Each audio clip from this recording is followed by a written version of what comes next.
Hey, I'm Cece Summers. Welcome back to 14 Days with You. Let's get into day 4 with our dream guy, who I feel is definitely not sentient and does not understand that he's a video game character and can manipulate our choices so he could do what he wants. Trying to get to day 4, I accidentally hit block. And now this looks different than I remember. I don't remember there being binary code in this text.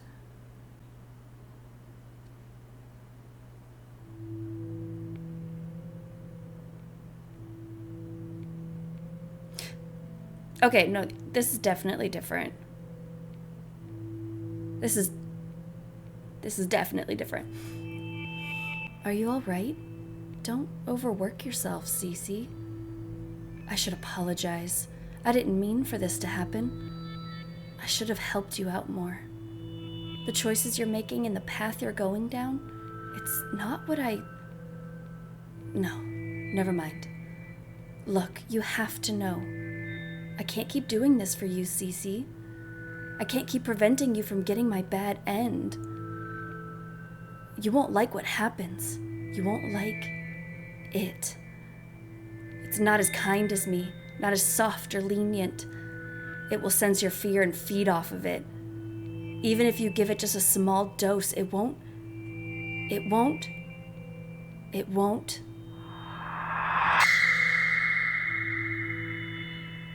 See? It's scary and it won't hold back. It deserves to rot in here with me. It deserves to die. Deserves to drown in its own filth and carnage, choke on its regrets until it's nothing left but an empty husk. That disgusting abhorrence deserves to something in the darkness, void of any light or happiness. It doesn't deserve to be in the light. It doesn't deserve to bask in your radiance, to see how much you a smile. It doesn't deserve to feel your warmth, have an eternity in damnation and solitude, to feel the decrepit emotions for making me think these thoughts and act this way. I scared you because of it. I should kill it. I want to kill it. Kill what?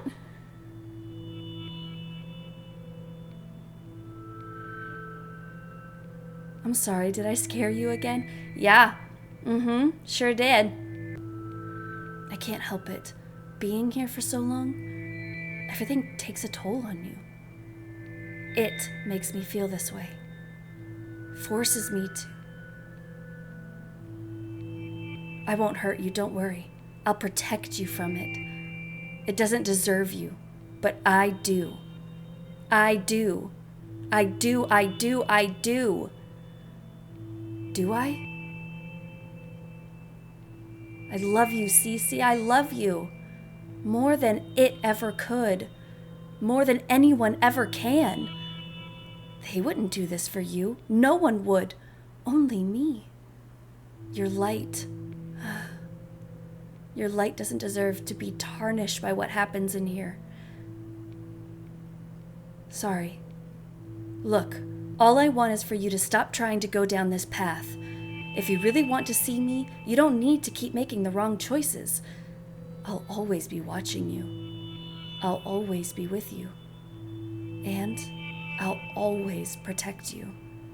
From the people who try to take you away from me, from my bad ends, from it. There's nothing that will keep me from you.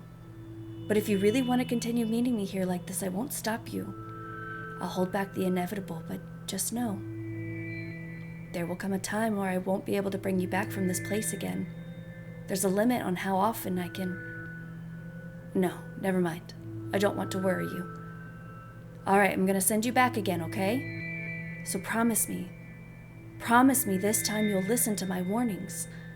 I'll help you as much as I can next time, so don't concern yourself with meeting me here anymore. I'll find a way to meet you instead. I already can anyway. Have you figured it out yet? Promise me, Cece. Promise me that we won't meet here anymore.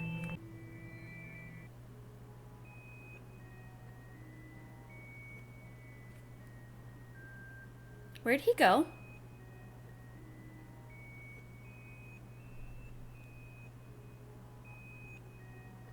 Where is he? Where'd he go? Well, I guess we won't block him anymore, damn. Okay, so this is the middle path, like we're not leaning into everything, but we're also not completely backing up. So we went on a date with him, but we didn't invite him over. When it was raining, we went to his apartment and spent the night, but I spent the night in my own room and no shenanigans happened. And then when he came over to our apartment, again, no shenanigans happened. I changed the channel from the spicy channel and he left. So that's where we're at. Rainbow bandages, a red tunnel, blue eyes. That's all I can seem to recall from my dream as the blaring bzz, bzz, bzz of my alarm pulls me from my slumber. Almost groggily, I reach for my phone to turn it off and flop back into my bed. Curious, I glance at the screen to check the time, only to get blinded by the brightness of my wallpaper. Ugh. Wincing at the bright screen that practically flashbangs me, I crack open one eye to read the numbers on the screen. 9:05 a.m. So it wasn't too early then. I still had plenty of time to get ready for the day and possibly make some waffles for breakfast. The batter would expire soon anyway, and I didn't really feel like visiting the bakery this morning. Why was the time all in bold? It made it seem as if it was a bad thing. With that plan in mind, I let out a sleepy groan and roll out of bed. Muscle memory kicks in, and my immediate reaction is to open the blinds for some much-needed sunshine. But when I glance at my windows, they were already pulled back. Sunlight had been pouring into my room for who knows how long, and I didn't even notice. And when did I open them? I swear I closed the blinds last night. In fact, I was confident I did, because there was no way I'd be getting any sleep after finding out a potential stalker was creeping outside my window. Don't tell me someone broke in again. I try not to focus on the twang of dread slowly building up inside the pit of my stomach. I wasn't about to get worked up again, and so early in the morning, too. This is not what I needed to start my day with. Deciding not to dwell on it for now, I stand up and gradually work out the kinks in my body. No way was I going to let this ruin the outing I had planned for Teo, Eleanor, and Leon. Oh yeah, I almost forgot. We were supposed to go to the aquarium today. With that in mind, I make a mental note to dress appropriately as I walk over to my closet. Absent-mindedly, I run my fingers across some of my clothes before pulling something edgy from the rack. My usual style has never let me down before, so I decide to stick with a theme and wear something similar.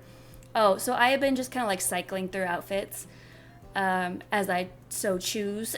And the outfit that I chose on this day one was the alternative style. Because it seemed to have an effect. Like the comfy style and the alternative styles seemed to hit a nerve with him. So, because the comfy style and the alternative styles are the only ones that really like get a reaction from him, as opposed to just like, oh, I thought you liked comfy style. So I went with alternative since this is the medium route. I pick out a few more matching pieces and accessories before giving them all a cursory glance. Feeling satisfied with the items I chose, I nod in approval before heading to the bathroom to change. I doubt the hot water would work this early in the morning, so having a nice, refreshing shower was definitely out of the question.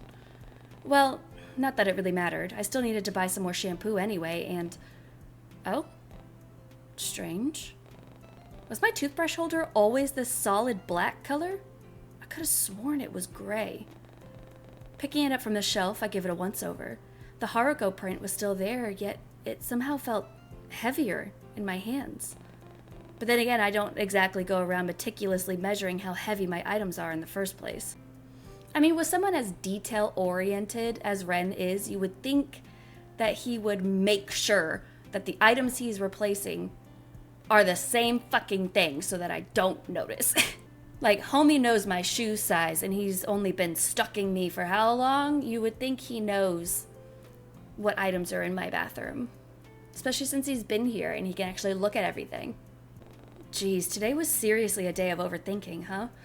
Well, whatever. Putting the holder back on the shelf, I focus my attention back on the reflection of myself in the mirror and give an appreciative nod. The outfit I chose looked perfect, and once I put everything on, all I'd have left to decide on is how I should style my hair. What should I do?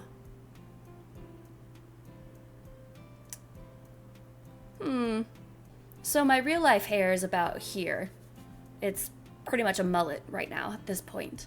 But this hair is long. Decisions.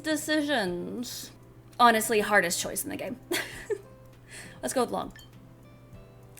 I have, let's see, wavy hair. An idea comes to mind and I immediately set to work. I mean, my hair in real life is also wavy. It's more straight than wavy, but it has some little, like, you know. An hour flies by and I've somehow managed to get dressed, style my hair, and finish breakfast in record time. With nothing else left to do, I decide I might as well kill time in my entryway by picking out which shoes to wear. But just as I stop in front of the shoe rack, something near the front door catches my eye. A letter? Odd. My door doesn't have a letterbox, so I usually have to visit the front desk to collect my mail. That is, if Violet doesn't bring it up for me. So, what was this doing here? Curiosity gets the better of me, and I find myself scooping up the letter and opening it. Inside was nothing more than a folded note written in red ink, and was that a lock of brown hair? What the... Did this belong to Leon? A chill runs down my spine, and I realize what exactly this item is, and I hesitantly scan the rest of the note for answers. It simply read, "I think he might need a new lock as well, don't you think? And don't bother warning him about this. I'll know. Let's keep this between us, all right? It'll be our little secret." What the hell? Was this somehow tied to that asshole who broke into my apartment a few days ago? Or was it someone else entirely? Though admittedly, whoever this stalker was, they were honestly doing a pretty bad job at making their intentions clear. I mean, what exactly were they trying to accomplish by doing this? I wonder if this is because I agreed to go to the aquarium on the condition that Leon comes with me. So it looks like a double date. Sorry, Leon.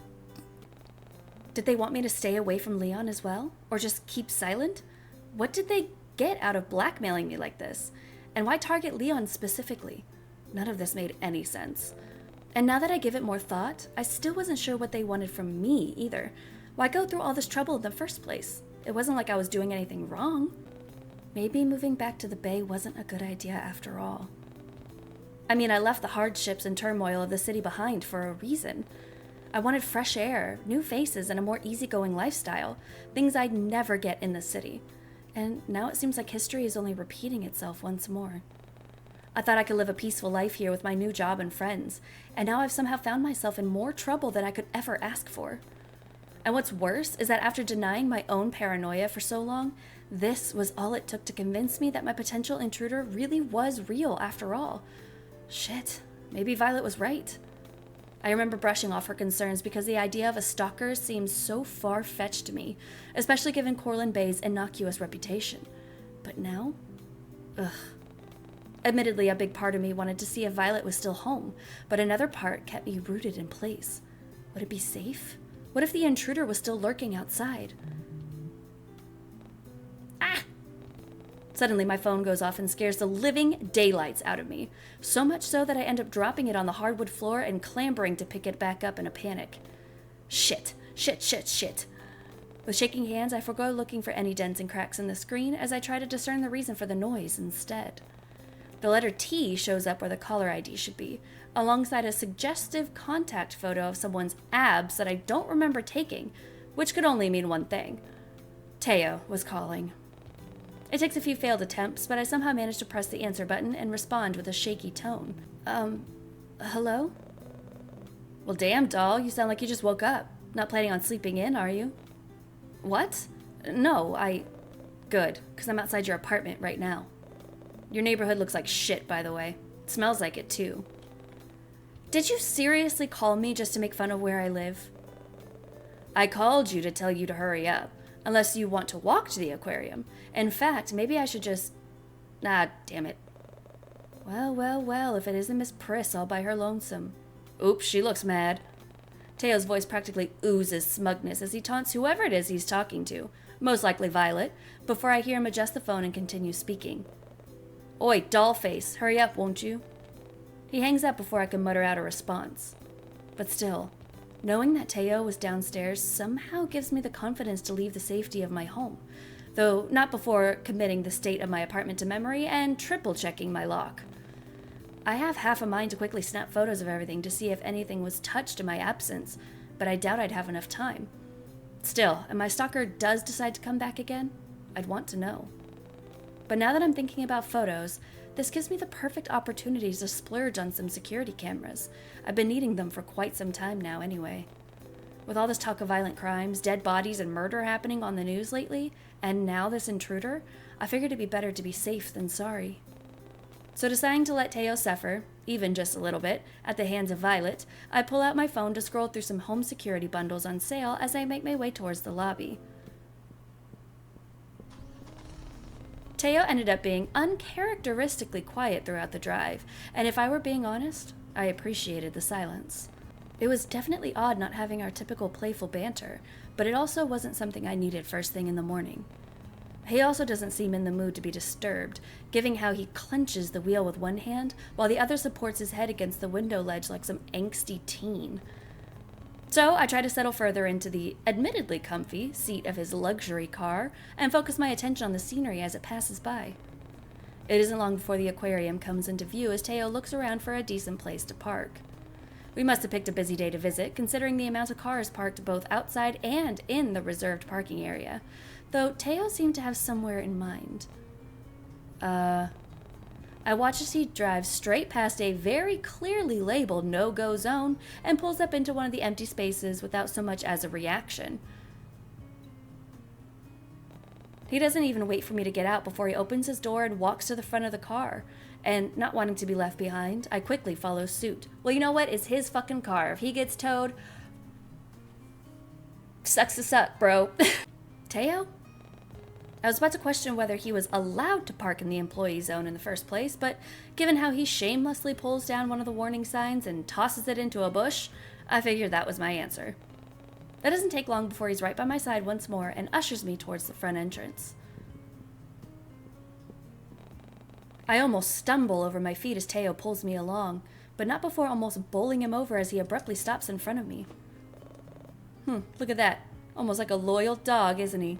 Glancing in the direction he was pointing, I see Leon sitting on one of the benches as he absent-mindedly watches people go by. And once he catches sight of us, he immediately leaps to his feet and rushes over with a wave and a warm smile. Relief washes over me as I take in his relaxed and carefree disposition, and I never thought I'd be happy to hear Teo casually tease my friend with our usual playful banter. But seeing Leon, it meant that he really was safe after all, and I couldn't help but let out a sigh of relief at the thought. Still, was it really okay for me to be out in public like this? Now that I think about it, I'd be spending the entire day with my childhood friend as well. I guess it would be fine. It's not like the note told me otherwise. I suppose it's my stalker's fault for not being more thorough with their passive-aggressive letter for me. Maybe if they were more... Ugh, no, what was I thinking? And where did this sudden burst of foolhardiness come from?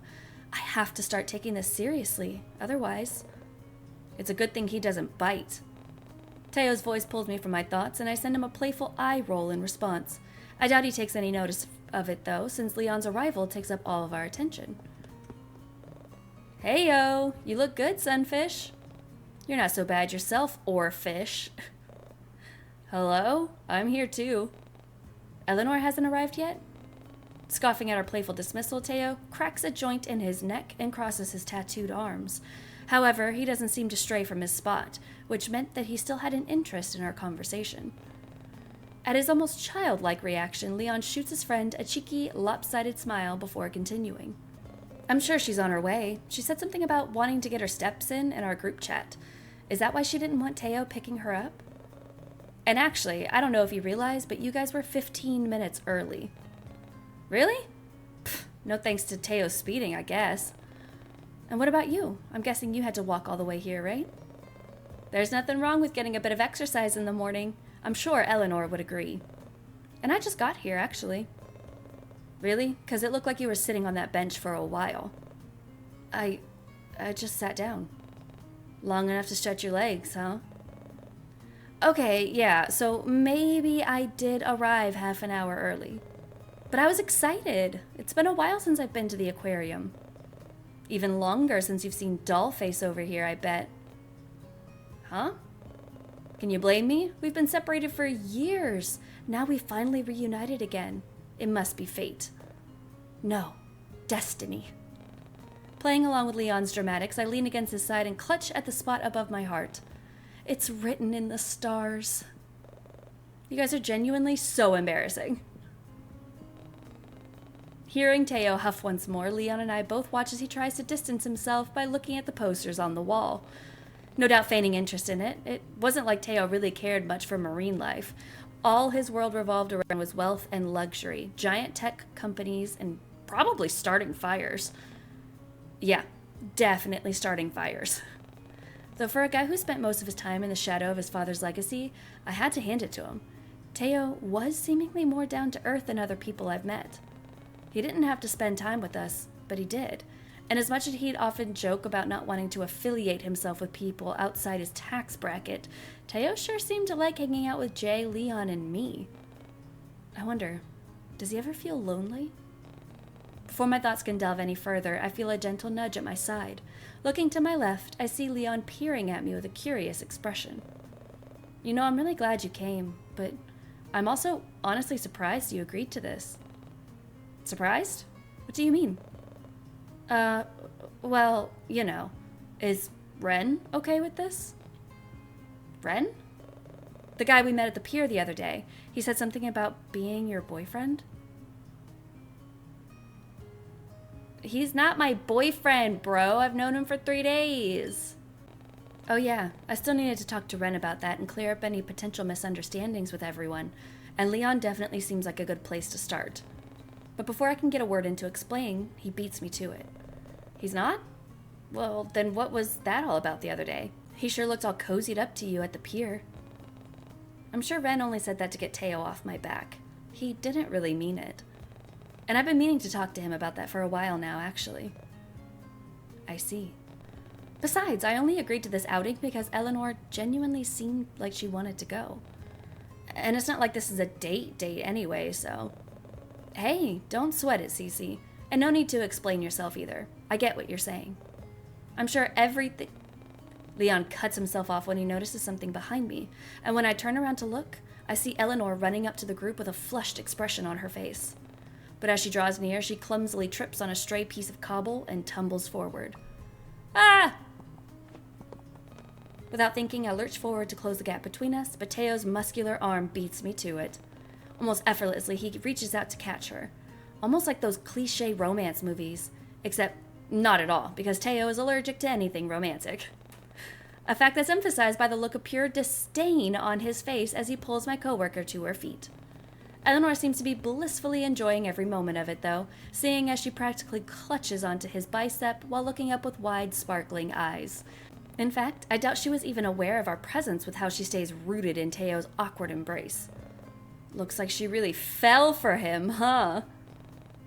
You're just as bad as Jay with those puns. He's rubbing off on me. Come on, let's go see if she's okay. As it turns out, Eleanor really was okay, being cradled inside the arms of Teo. But the moment only lasts until Leon and I rejoin the group with a knowing smile on our faces. Teo abruptly chooses not to say anything, and out of solidarity or perhaps future blackmail, neither do we. And soon enough, we all found ourselves waiting in line to buy admission tickets. Eleanor happily takes photos of us while Teo scrolls through his phone, and Leon stands beside me to look at all the colorful fish in the small tanks.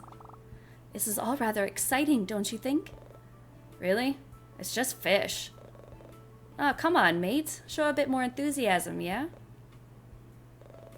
If you love him that much, wait till you find out what's at the beach. I want to apologize in advance for him. No, it's fine. I'm sure Teo has other interests that excite him. Fish just aren't particularly one of them. No, it's just titties. I'm sorry. That's all it is. Want to know what makes me excited? Leon and I both share a look before rolling our eyes. Breaking taillights and slashing tires. Eleanor, you need to fucking run. Oh. Wait, slashing tires? Isn't that illegal? Probably. I'm just messing with you, princess. Loosen up a little. All too quickly, the light-hearted mood gets replaced with something serious as Leon's phone starts buzzing. Recognition flashes across my childhood friend's face as he looks at the screen, before he awkwardly scratches at the back of his neck and points towards the entrance with his thumb. Sorry, guys, give me a sec. Without waiting for a response, Leon makes a beeline for the front door. After a few seconds, I see his figure emerge from outside the large windows, pacing back and forth on the sidewalk as he talks to someone on the phone. Judging by the solemn expression on his face, I can only guess that the call isn't a good one. I sure hope everything is all right. Too caught up in Leon's shift in demeanor, I barely notice how Eleanor's hand gently pushes Teo and I forward so they can speak to the clerk at the front desk. Broad, tattooed shoulders now block my view from the window, which causes me to shift my attention back to the present. But Teo doesn't seem to notice my lack of focus, and perhaps he just doesn't care, as he pulls out a black card from his wallet and leans over me to hand it to the woman behind the counter.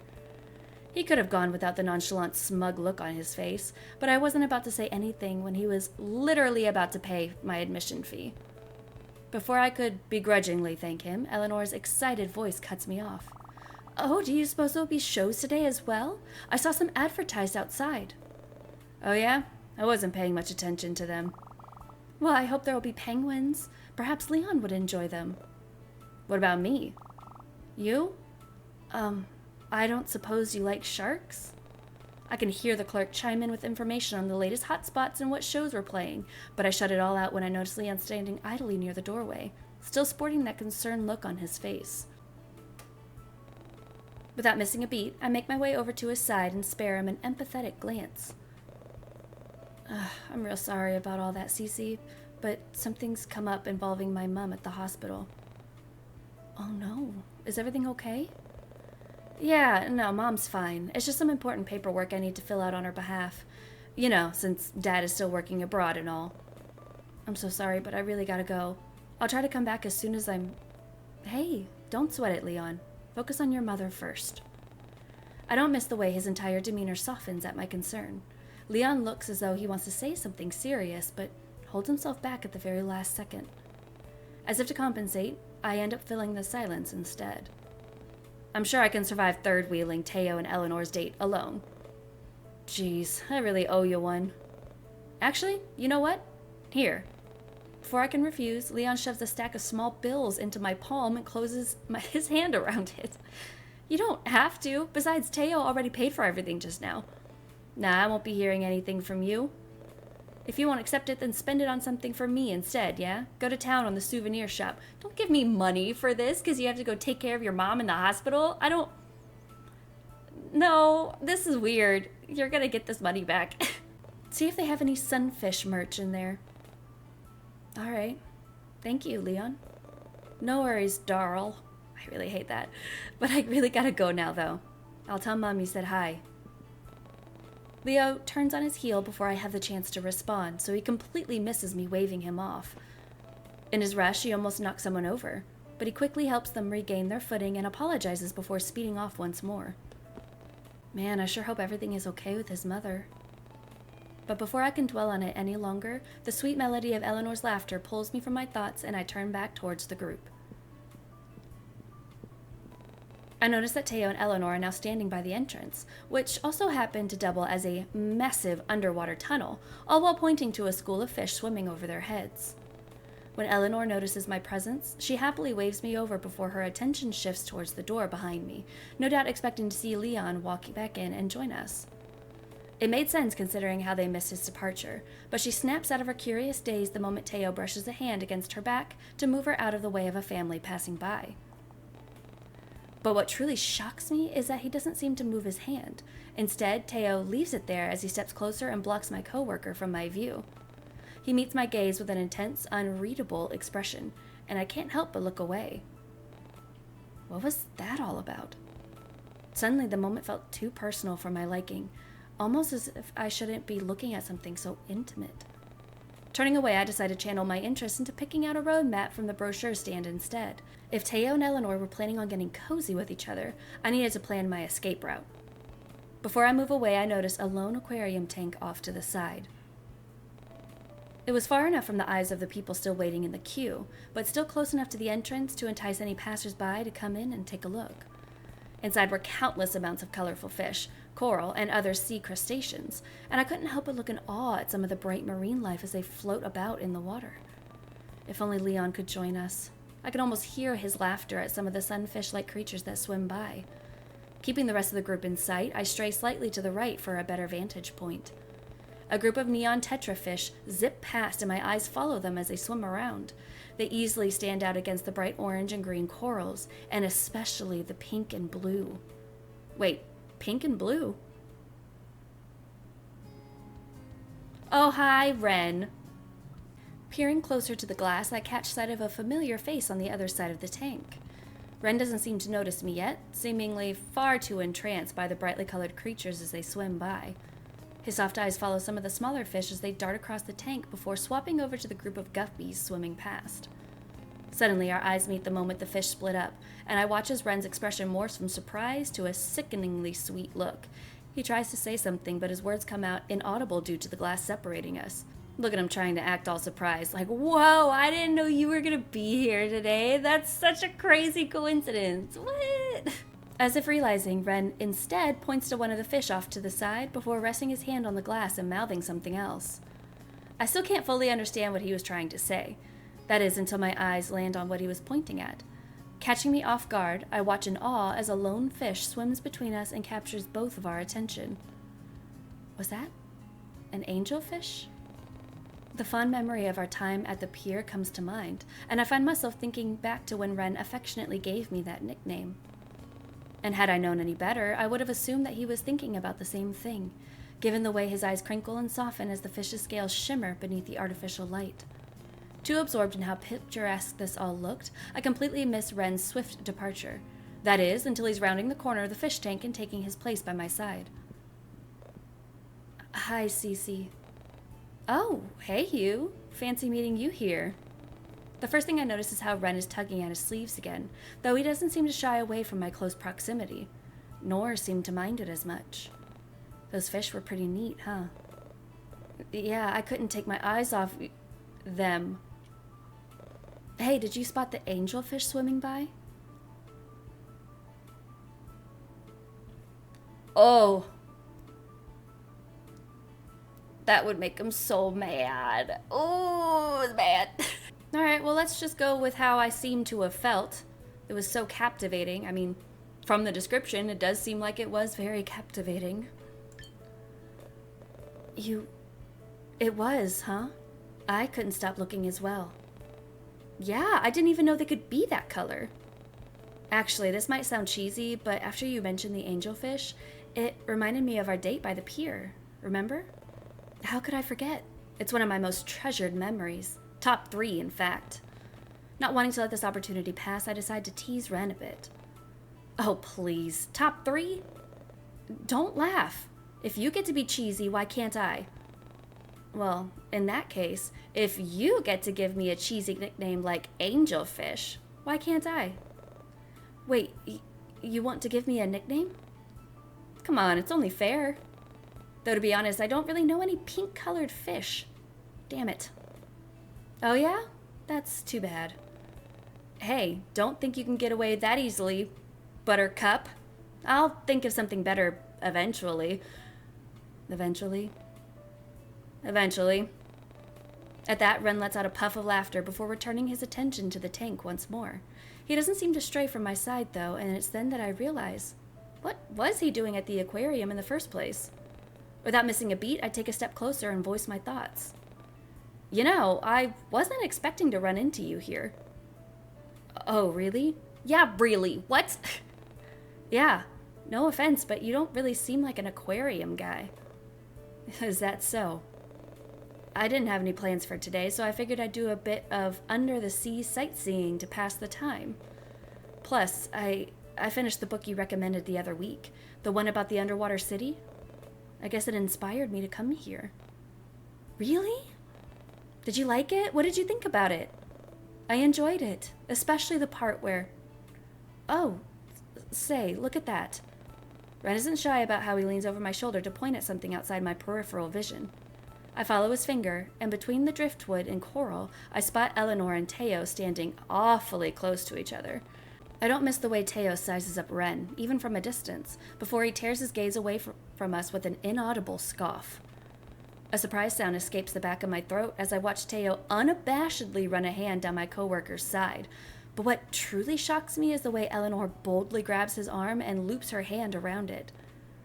No way. That's, wow. I honestly didn't know she had it in her. And while her confidence shocked me, it also sparked a bout of curiosity inside of me as well. Even though we all established that this wasn't an actual date, Eleanor still wanted to treat it like one. But now that I really think about it, isn't this similar to the date I shared with Ren at the pier as well? The next thing I know, I find my mind wandering to all the times I held Ren's hand as we walked along the boardwalk. And right now, it looked all too tempting with how it was casually resting against the glass. I could easily fit the palm of my hand in his, and I'm sure he wouldn't mind in the slightest if I were to reach out right now and... No, come on, Cece, what are you thinking? Although... Come to think of it, wasn't I the one who initiated most of the hand-holding during the moments we spent together? Maybe he'd be okay with it after all. Should I? Yeah, I guess so. Yeah, I mean, alright. Even keel. Let's do it. Before I can talk myself out of it, I reach out and slip my fingers between Ren's palm and the tank of the glass. His skin feels uncharacteristically coarse and rough against my own, but before I can question it, I brush against something cold and metallic instead. Daring a curious peek, I look down and notice a golden ring on one of his fingers. In fact, it appeared to look vaguely similar to the one around his neck, but as soon as I open my mouth to ask, Ren casually slips his fingers between my own to entwine them. He gives me a soft smile, almost as if he knew this was going to happen, before Eleanor's voice pulls me back to the present. Cece, there you are! Why didn't you say anything earlier, Teo? Where'd pretty boy run off to? Princess over here said he had to leave earlier. And damn if it isn't Buttercup. It's Ren, actually. Ugh, not this again. Before the two can have the chance to butt heads, I carefully step in and interrupt. Something came up at the hospital, so Leon had to go. Oh dear, I hope everything is okay. He assured me that everything's fine, so I wouldn't stress too much about it. I watch as Eleanor shuffles on her feet in contemplation before noticing the item still grasped carefully in her hands. That's a relief. But, oh, what do you suppose we should do with his ticket then? Shall I ask for a refund? It's fine. It's like loose change to me. I'll make it back in 45 seconds. Still, we shouldn't let it go to waste. Oh, I know. Eleanor's expression shifts from revelation to something more cheeky as she turns to me with a small, knowing grin. She leans close enough to whisper, but doesn't seem all that quiet about it. Here, why don't we give the ticket to your lover boy? Lover boy? You've got to be joking. Should I tell you all about how our lovely Cece has a secret admirer and how often he rents out her books from the Eleanor! I feel like I'm missing some context here. Almost hastily, I snatch the ticket from Eleanor's hands and usher Ren inside the tunnel, away from my gossipy coworker and Teo's smug grin. I hardly notice the time passing with all the fun I'm having, and before I know it, almost 2 hours go by in a blur. I'd initially been so fixated on being a third wheel that I completely forgot about the exciting things people could do at the aquarium. Eleanor seemed all too happy to snap pictures of everything, ranging from Ren and I petting some stingrays, Teo getting splashed by a seal, and all the giant sea creatures that swam around in the overhead tanks. Okay, but petting stingrays is like my favorite part of going to aquariums. I fucking love stingrays. They're so cute and weird. Their little mouths just don't make sense to me. By the time I noticed my feet starting to hurt, we had all made it to the small food court conveniently placed at the end of the main attractions. Eleanor used this as an opportunity to use the restroom while Teo wandered off to who knows where, so Ren and I were left to look for a place for us all to sit down and rest. But we didn't get far before the light sounds of footsteps drew closer once more. Cece, Ren, there you are. Sorry for the wait. I ran into Teo earlier while he was talking to one of the tour guides. Talking to or like talking to? because I fully imagine that he would sit there and flirt with other people while on a date. He's a friend, and I wanted to talk to him. You didn't need to wait for me. Oh, but you said you were lost and needed help with something urgent. Ah, come on, princess. No need to act coy. Surely people say the same thing to you at the library, right? Well, yes, I suppose they do, but I don't see what that has to do with me waiting for you. Or acting coy, for that matter. You're adorable when you're clueless. Anyway, are either of you hungry yet? It's past noon, and I'm worried Teo won't put his pride aside and admit that he's hungry. Excuse me? Oh, am I wrong? I could have sworn I heard your stomach growling earlier. Now who's acting coy? First of all, when did they reunite without me noticing? And secondly, was Teo embarrassed? There was no way I was going to let this opportunity pass. Aw, is the big baby hungry? Didn't eat breakfast this morning, did you? I did. Unlike you, I can afford to eat whenever I want. Though it came out as blunt and harsh, I knew Teo was only joking. Then why don't I go and get us all something to eat? Any preferences? Allergies I should be made aware of? Aw, why do you care, princess? You plotting to kill me or something? Maybe she fucking should. It's only natural to worry about the health of others. I wouldn't want to give you something you're allergic to. Besides, everyone deserves to be cared for. Not everyone. You're weird. Shut up, Teo. What was that? I said wasabi. I'm allergic to wasabi. Wasabi, huh? I see. And what about you lot? Any preferences? Do you think they have any scones? I've been having a really bad craving for it recently. Then in that case, I'll have a... Before I can voice my preferences, Teo cuts me off by pulling out his wallet and handing it to my coworker. Eleanor takes it from him without complaint, but pairs it with a curious look and a slight tilt of their head. Get whatever. I need to have a word with Dollface over here. I don't get the chance to fully respond before Teo directs me towards the opening of the food court, but I barely get 3 steps away before I feel a gentle tug at my sleeve. Curious, I glance back, only to find Ren sporting a pout on his soft features. Relax, Buttercup. You'll get her back in one piece. Now that I think about it, it was kind of out of the blue for Teo to be acting like this. I mean, since when did he ever want to talk about something serious? With that revelation in mind, I offer Ren a reassuring look and give his arm a comforting squeeze. I'm sure it'll only be a few minutes. Oh. His eyes flicker between me and Teo a few times before it lands on my hand still resting on his arm, and he lets out an inaudible sigh. Okay. I'll wait for you here. No, stay where Princess can see you, unless you want her to freak out and think we ditched. Her name is Eleanor, you know. Wow, amazing, whatever. Come on, let's go. Without another word, Teo nudges me in the right direction, leaving Ren all alone and confused.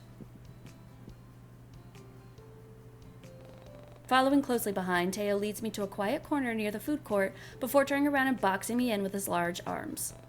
He casually leans his weight to one side before finally speaking. Hey, so I've got this fun idea. Seriously? I thought you wanted to talk about something urgent. Damn, could you be a little less loud about it? And as a matter of fact, yes, I do. No, you always say, I've got an idea, and it turns out to be something illegal like trespassing or vandalism. Isn't that the whole point of an idea?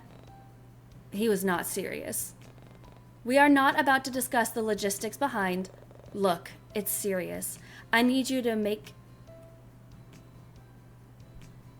Look, it's serious. I need you to help me make Ellie or whatever jealous. She's getting a bit too clingy for my taste, and it might even get Buttercup to ease up on all that juvenile puppy love shit. You seriously don't think he's being too clingy? He's practically glued himself to your side the entire day. What? Don't you think that's kind of a roundabout idea? How would this even benefit? Trust me, this is for my own benefit, not yours. Little Miss Princess over there is treating me like I'm a damn child who needs to be supervised all the time, and I can't even tell if she's interested in me or not. Plus, you're not exactly... No, never mind. Either my idea works out and this gathering gets more interesting, or she realizes I'm not the type to be babied and backs off. While I had to jump through hoops and hurdles to understand it, Teo did have a point. But everything about his idea still felt wrong. Yeah, no, I'm not doing this. Regardless if I agree or not, if Eleanor saw us flirting, wouldn't she just assume that you're not interested in her at all? Besides, I'd never betray her like that. Who said anything about flirting? Shit, you really are into me, aren't you? Can't say I'm flattered, doll. Excuse me? All I was gonna do is ignore her for a bit. Make them think you're more entertaining or something. I mean, it almost worked with that tour guide from earlier. But if you want to cling to my arm too, by all means, beautiful, go ahead. Ew. No. Actually, I'm taking Eleanor and we're fucking leaving. You're so insufferable. So is it a yes or a no? I still don't know what you want me to do exactly. Teo's gaze shifts to something behind me before a light ignites in his eyes as he sends me a sly smirk. Just follow my lead. I barely have any time to process his words before Teo places a hand on the small of my back and pulls me closer to his side. His voice is louder than usual, and it's then when I notice Eleanor and Ren slowly coming into view. See that storeroom over there? Looks like it's unlocked. Want to go check it out? What are you... Come on, doll. You're really not interested in having a bit of fun? Loosen up a little. All of a sudden, I feel my phone vibrate in my pocket, but just as I move to pull it out, Teo gives me a pointed look and I find myself stalling. No! I'm not doing that. No. No. No. No. I'm not doing this. No. At that, he peers at me with a bored expression before rolling his eyes. Ah, don't be like that. Come on, Teo, this is a stupid idea. Stupid? You're joking. Look, as much as I want to help you out, I don't really think this is going to accomplish, well, anything. Besides, it doesn't seem fair to Eleanor either. Is that what you really think? Fine, whatever. I should have asked Buttercup to help me instead. Got anything else to add? If not, let's head back. Without another word, Teo drops his hand and walks away, leaving me to trail behind. There you two are. Enjoy your little chat. Sure. Is everything all right? Just peachy. Teo shoots a wry glance in my direction as if to say, see, I told you so, but I brush it off with a sigh. Teo? Cece? While Eleanor shuffles awkwardly on the balls of her feet, Ren nudges my side and leans closer. Are you all right, Angel? Did Teo do anything to you? No, I'm fine. Don't worry about it. You sure? 'Cause if he did... No, never mind. At that, Ren takes a step back and looks at my coworker with a bright smile. So, how about that food? Oh, that's right. Thank you for reminding me, Ren. Here, I'm sure we'll all start to feel better again once we've had something to eat. I hope you like adobo as much as me. Adobo? Is that foreign? Why, yes, it's a dish that mainly features chicken and rice, which I figured would be beneficial for you, given your build and all. Interested in my body, are you? No. Well, yes, technically, but only because I'm concerned about your dietary requirements. You look like the type of person who takes care of their health. And my sister, Kiara, she was the one who introduced this dish to me while she was studying abroad. I really think you'll enjoy the taste. It's one of her top 10 favorite foods. Your sister again? Really? Sure. Whatever you say, princess. Hand it over. With a groan, I knock my elbow against Teo's arm. Yet all it does is make him give me yet another one of those pointed looks. Anyway, here, Cece, I brought you the same thing as Ren. I hope that's okay with you. He was telling me all about how much you enjoy scones earlier. Again, I was just cycling through foods earlier, like the choices, and this time I chose scones, like all the way back in day 2, so scone. But before I can take the takeaway bag from her grasp, Eleanor loops her arm in mine and tugs me away from the group. There's a cheeky grin on her face, which could only mean one thing. But first, what did you two have to talk about? And there it was. Once my gossipy coworker got started, there was no holding her back. Nothing important. Teo just needed some help with something. Oh? Is everything all right now? I watch as Eleanor peers over my shoulder to look at Teo. who was still within earshot. Shit. Does he need help? I can go and find another staff member if you... Forget it. This is starting to get real annoying now. Oh. Teo!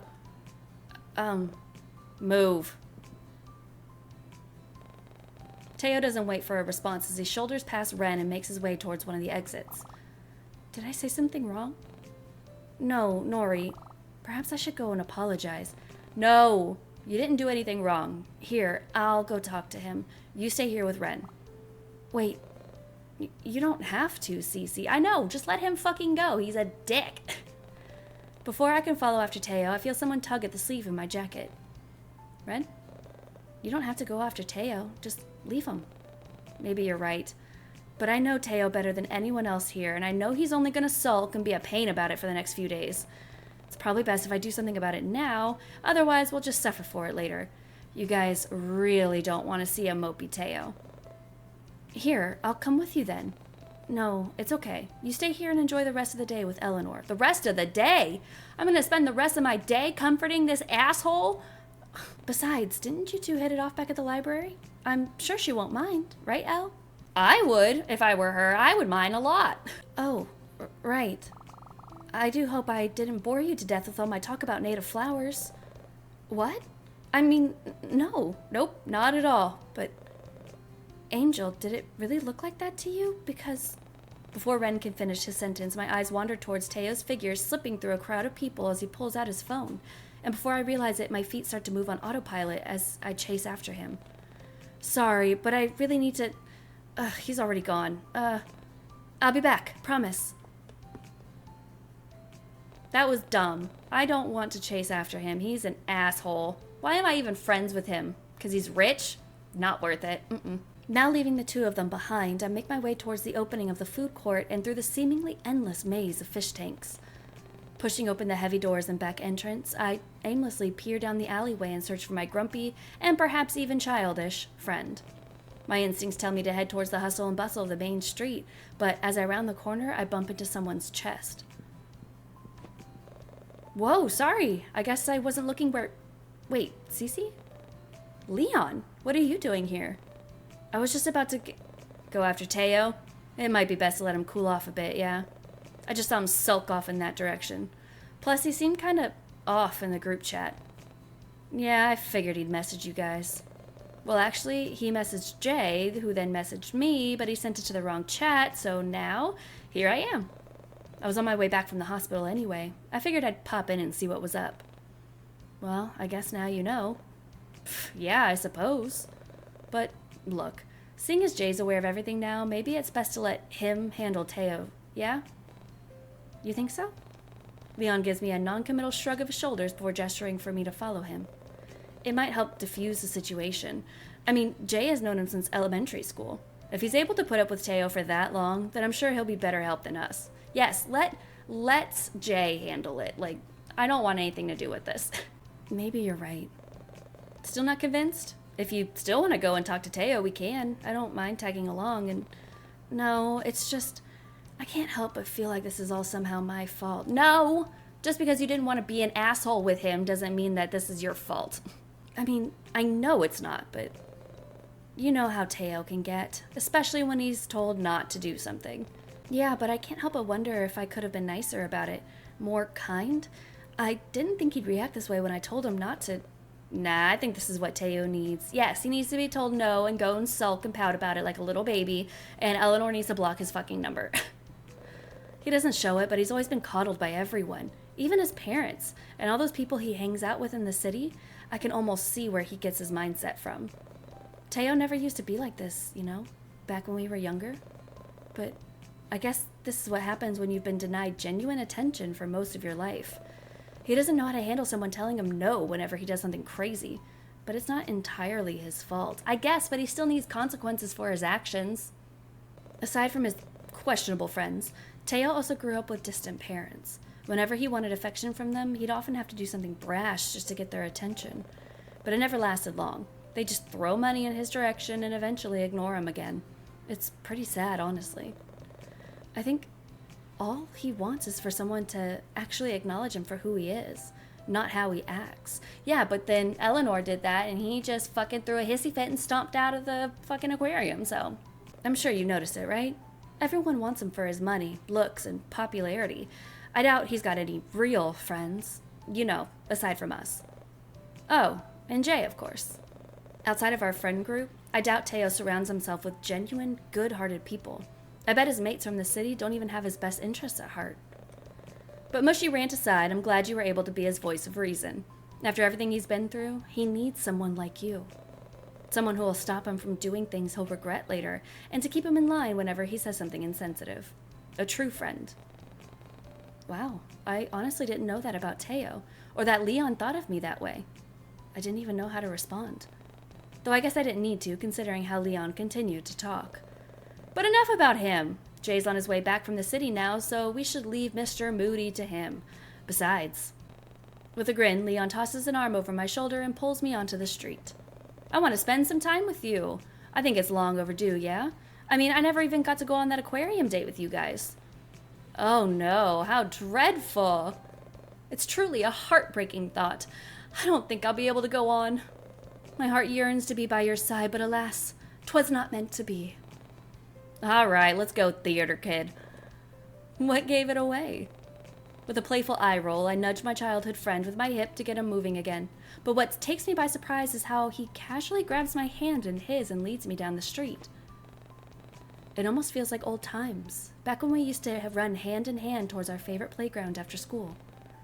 I wonder, was Leon thinking the same thing as me? But when I glance upward to check, I instead take notice of the destination my companion was leading me towards.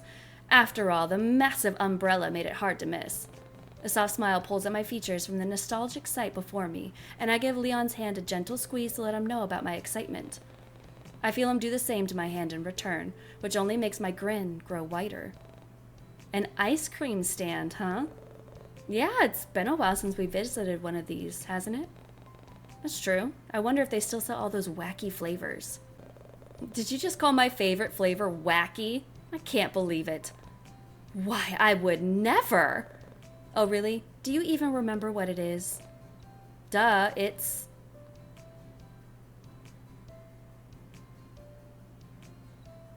Would I say that his favorite food has a wacky name and then it's just fucking vanilla? Let's go with Neapolitan. You got it! Yeah. See, I knew you'd remember it. I never doubted you for a second, Darl. How could I forget? The only reason it's your favorite is because it's like 3 flavors in one. Exactly. And all for the same price as one, too. That's kind of like cheating, isn't it? Oh yeah? That sounds more like jealousy to me. Oh, please. Don't worry, I wouldn't mind sharing an ice cream with you. Germs, too. Ew, gross. Gross? Anyway, now it's your turn. Huh? Oh. Are you going to guess?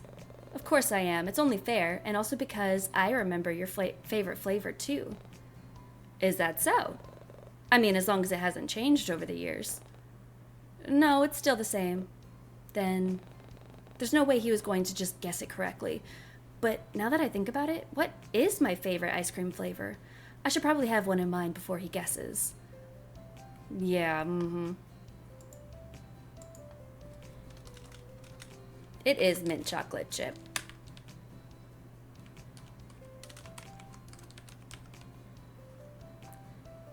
I'm one of those weirdos that likes mint and chocolate. But just as I think of my answer, Leon speaks it into existence with a knowing, toothy grin. The ringing of his laughter drowns out the ending of his response, but I heard him clear as day. How did you... Sunfish, I think it's time I told you. I'm a mind reader. Whoa, what number am I thinking of right now? 4? No, 60? 4.60? What? That's such a specific number. Yeah? Well, that's how much we owe this fine gentleman. With a smile, he gestures towards the person who served us the ice cream. Not wanting to make the people in line wait any longer, I fish out the loose change Leon gave me earlier and pay for our desserts. Seemingly satisfied, we make our way down the footpath to find somewhere to sit and eat. We need to go back to the aquarium. We just left Ren and Eleanor there. Just just to hang out and be awkward. That's so rude. Like, at the very least, we can send a text and be like, hey, come meet us at this place. I ran into Leon where we should all hang out. Like, don't be rude.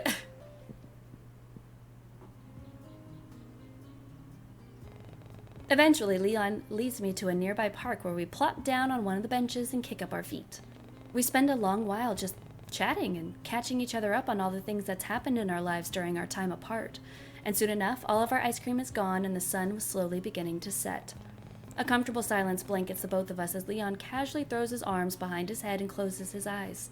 He seems at peace like this, almost as if the stress of his day-to-day life has been stripped away. But even with Leon's eyes closed, I couldn't help but feel like someone or something was watching me.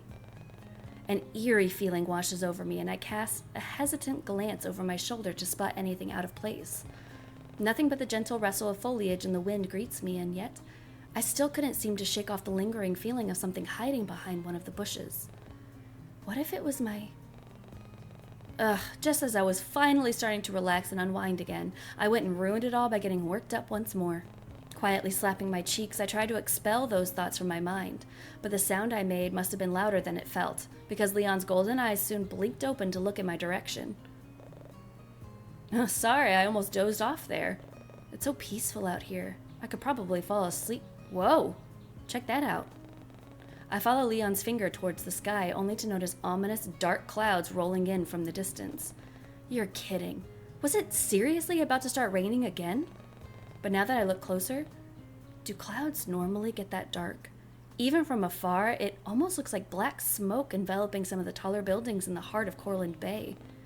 It almost seemed unnatural. I bet it's because it's Ren that's doing it and he wants to fucking wash me out, force me to go to his house again so he could kidnap me and put me in the torture closet.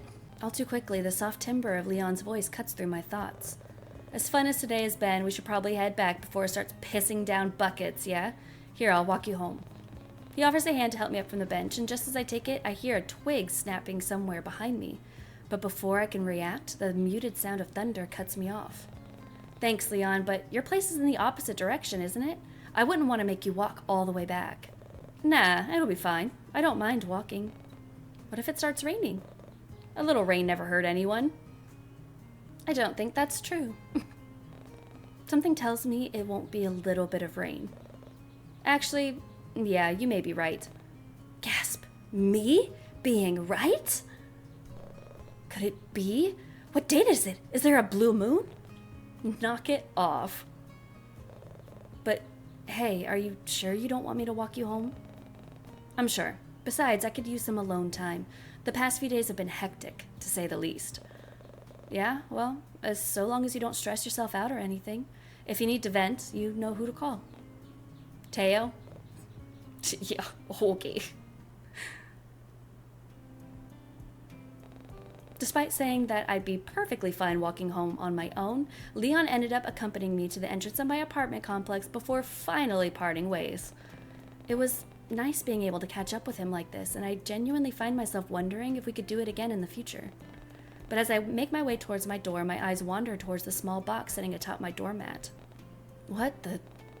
Panic flashes through me at the thought of it being another gift from my supposed stalker, but then I remembered the purchase I made this morning.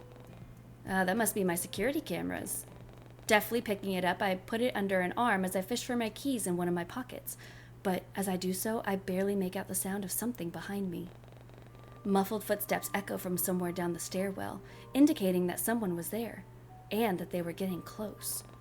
The thought alone sends a surge of panic through my body as I tense up. Was that? I desperately try to ignore the sudden dread of anxiety building up as my hand fumbles to unlock the door. Just a few more twists and clicks on my key before... Angel, I'm glad I caught you. Ren? Jeez, you almost gave me a heart attack. Huh? Oh, sorry. It's fine. What are you doing here? Stealing my nerves, I try to calm down my rapid heartbeat and meet Ren's gaze. There's a flicker of worry in his eyes, but it all fades away the moment he takes a step closer to me. I don't suppose you're missing something, are you? Huh? I try to recount all the things I've been carrying around today, But when nothing of note comes to mind, Ren shoots me a bright smile and pulls something from behind his back. It was... Oh, my phone! And our food from earlier? Just haven't had my phone this whole time. I figured you didn't have dinner yet. I also added something extra in there as well. As if realizing how suspicious his words sounded, Ren's cheeks immediately flush a deep red as he backtracks and stutters out a response. A dessert. It's a dessert. I bought it on the way here. You don't have to eat it, though. Oh? Peering into the bag, still being held tightly in Ren's grasp, I noticed the food, an adorable angelfish plushie, and... Was that a small cup of mint chocolate chip ice cream sitting on top? Bro. Before I could stoop any further, his soft voice interrupts my train of thought. Actually, your coworker seemed really worried about you too. She wanted to be the one to drop these off, but something came up. Don't you fucking touch her. As for your phone, you left it near the storage closet. Here. Oh. As if noticing my current predicament, Ren looks at my occupied arms before giving me another soft smile. It'd be nice to have more hands sometimes, huh? Need some help? It's fine, I think I got it. Just when I think my door is unlocked, I somehow lose my grip around the parcel in my hands. But luckily, Ren catches it just in time before handing it, and everything else, back to me. Say, that sure is heavy, huh? With how obvious Ren's gaze was, I could tell that he wanted to ask what was inside. Surely there wouldn't be anything wrong with telling him. Oh, I bought a security system this morning, because of how shady this neighborhood is. I figured it'd be a good idea to be safer than sorry. That creep didn't come back, did they? Without thinking, I dropped my keys and slapped a hand over Ren's mouth before cautiously looking over my shoulder. Ugh, what was I doing? I was getting worked up and acting paranoid again. With an embarrassed look, I turned back around to apologize to Ren, only to find his cheeks a deep red and a hand wrapped around my wrist. When did he... Quickly withdrawing my hand, I squeak out an apology before picking up my keys and turning back to my door. I still didn't want to get Ren involved with my problems, but I honestly didn't want to risk being alone tonight either. Too lost in my own world, I barely noticed Ren coming closer, nor his hand covering my keys to steady my fidgeting. Do you want some help? He must have seen the look of confusion on my face since he continues talking. Setting up your cameras, I mean. Self-taught programmer, remember? No, because then he's just going to give himself access to all the login shit and turn his shit off whenever he comes to get in the apartment. I'm sure I can figure it all out. Plus, it'd save you from having to call someone to install them. He did have a point, and I'd honestly feel safer if I weren't alone tonight. Still, I'd been spending so much time with Ren lately, and I didn't want him to get fed up with me and my presence. Would it be a good idea? Absolutely not. No, it would not be a good idea. Are we gonna do it, though? Yes, because again, my character doesn't seem to be very suspicious, just me. So we're just gonna go ahead and make the bad decisions, I guess. All right, fine. Maybe it would be a good idea after all. Would you mind? I probably look pathetic with how I barely make any eye contact, instead choosing to stare at my door rather than Ren. But he doesn't seem to mind, or perhaps he chooses not to comment on it. I'd be happy to, Angel. I'm sure you would. With a smile, I open the door and let Ren inside. You know, I think we have the same mirror. Oh? Putting the small talk aside for a moment, I usher the pink-haired person into my living room and situate ourselves on the couch. Ren wastes no time in opening my package, placing all the bits and pieces on the table and setting off to work, though every so often he'd sneak a peek in my direction whenever he thinks I'm not looking. Did he want something? Raising a brow, I send him a silent question. I don't mean to pry into your personal life, but you know you're always welcome to stay at my apartment. Ren, I see where you live. I doubt I could afford rent. You could stay for free. I don't mind at all. And I'm more than capable of covering your cost. I'd make a really good roommate, too. I always clean up after myself, and I wouldn't mind doing the same for you as well. Only if you'd be fine with it, though. And I can cook as well. Laundry, cleaning, repairing things around the house. Yard work. I could do it all for you, really. You have a yard? You have a yard? Man, they could really fit a lot into those upscale apartments, huh? Well, no, I don't.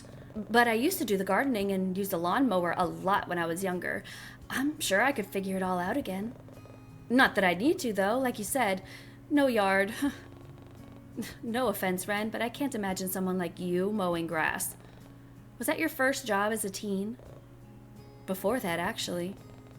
Huh? Before that? You mean as a child? Maybe a bit younger? Younger? I mean, just kidding. Yeah, it was my first job as a teenager. Ha ha ha ha. Anyway, the point is, I'd be happy to let you stay at my place. Oh? Well, I really appreciate the offer, Ren, but I gotta tough this one out on my own. Oh, if you say so. He goes quiet after that. Picking up the manual, Ren tries to busy himself with learning how to connect the cameras to my Wi-Fi before tossing it aside and doing it his own way. Deciding not to get in the way, I curl up on the couch with my food and simply observe him. I won't lie, watching Ren's hands deftly connect cables and unscrew plates was kind of attractive, but I wasn't about to say anything. And soon enough, the events of the evening slowly draw out as I start to feel the telltale signs of weariness take hold of me. I try my best to muffle my yawn before I glance up at the clock on my wall to read the time. Just past midnight. Damn, I hadn't realized we'd been at this for so long. Tired? Ren's voice startles me, and I glance back to see that he already put down the cameras and was reclining his seat to look fully at me. Kinda. It's been a long day. You can head to bed if you want. I'll set all this up and lock up once I'm done. You're still gonna go home after this? How are you gonna lock my door? You don't have a key. And you're not taking my key. You want me to stay? Did I? Strange. Perhaps it was because we've been spending so much time together, but I've somehow grown fond of Ren's presence. It was comforting to have him near, though I wasn't about to tell that to him. So with an affirmative nod, I make the decision. Yeah, I do.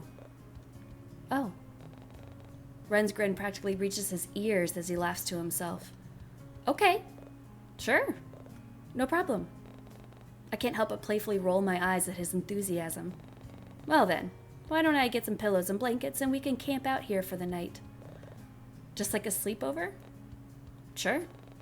His toothy grin reminds me of my childhood days, back when I'd beg all the adults to let some of my friends from school stay the night. With all of us wrapped up in patterned blankets, I'd cuddle up on the couch with everyone until we fell asleep. But it wasn't Leon who came to mind. It was someone else? Their face was blurry, and I could make out tufts of black hair from within the blanket surrounding us, and that same toothy grin Ren was giving me. But when I focused my attention back on him, I noticed that the smile was gone, and he's instead looking at me with a confused look on his face. I must have been spacing out again. Sorry, I'll go get those pillows now. Let me know if you need any help. Ren's response gets drowned out as I flee into the hallway.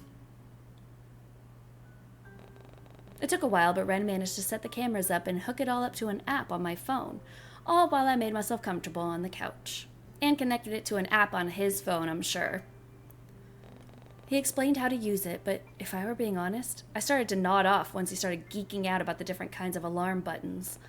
Before I know it, my head falls onto his shoulder with a soft thump, and I feel Ren's body shake as he lets out a faint laugh.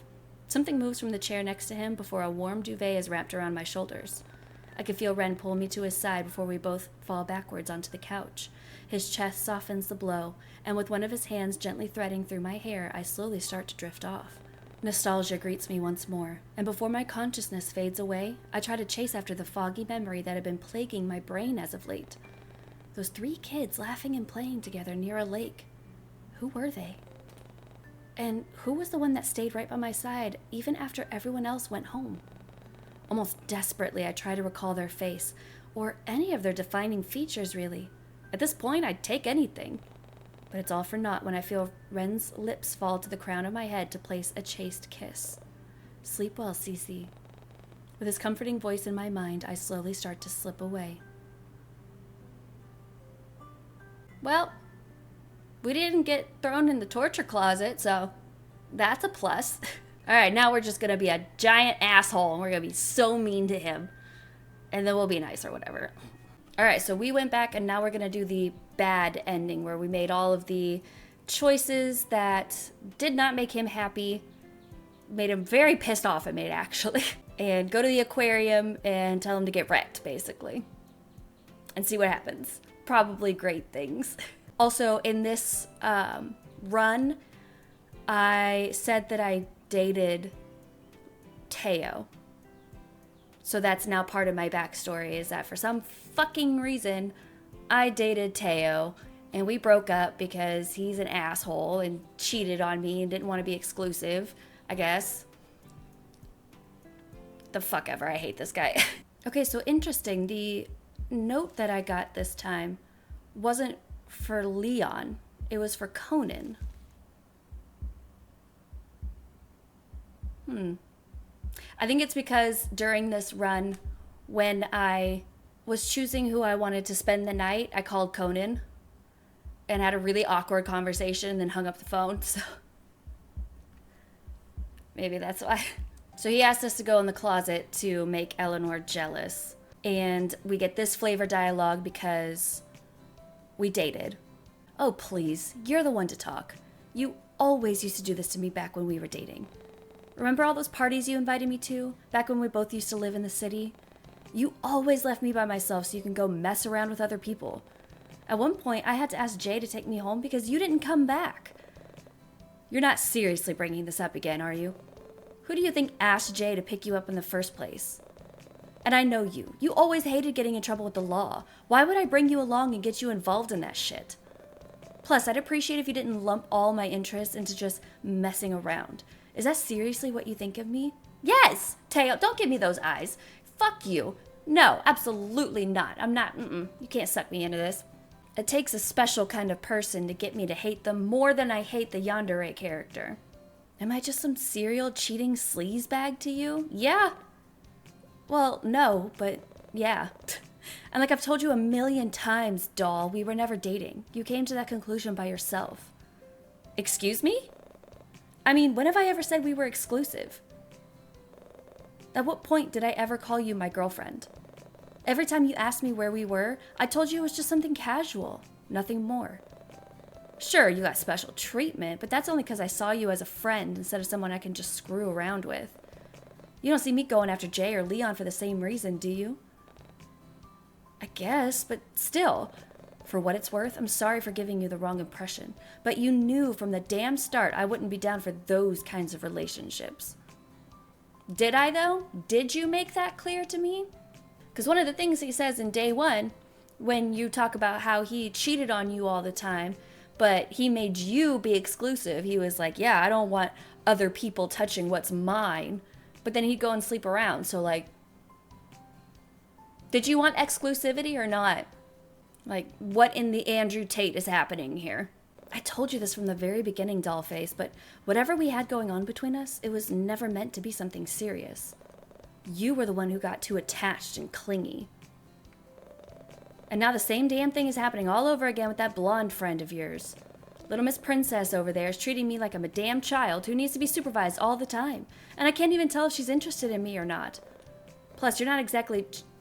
No, never mind. Either my idea works out and this gathering gets more interesting, or she realizes I'm not the type to be babied and backs off. What was he gonna say? What was he gonna say? I'm not exactly what? I'm not exactly what? While I had to jump through hoops and hurdles to understand it, Teo did have a point, but everything about his idea still felt wrong. Regardless if I agree or not, if Eleanor saw us flirting, wouldn't she just assume that you're not interested in her at all? Besides, I'd never betray her like that. Who said anything about flirting?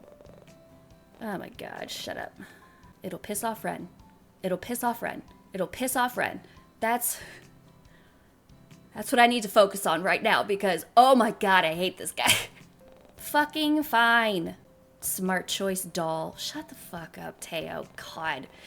I'm doing this to piss off Ren, but it's not as if these behaviors are any better. One of Teo's large hands rests atop the one holding my phone before he uses it to gently tug me along and shuts the door behind us.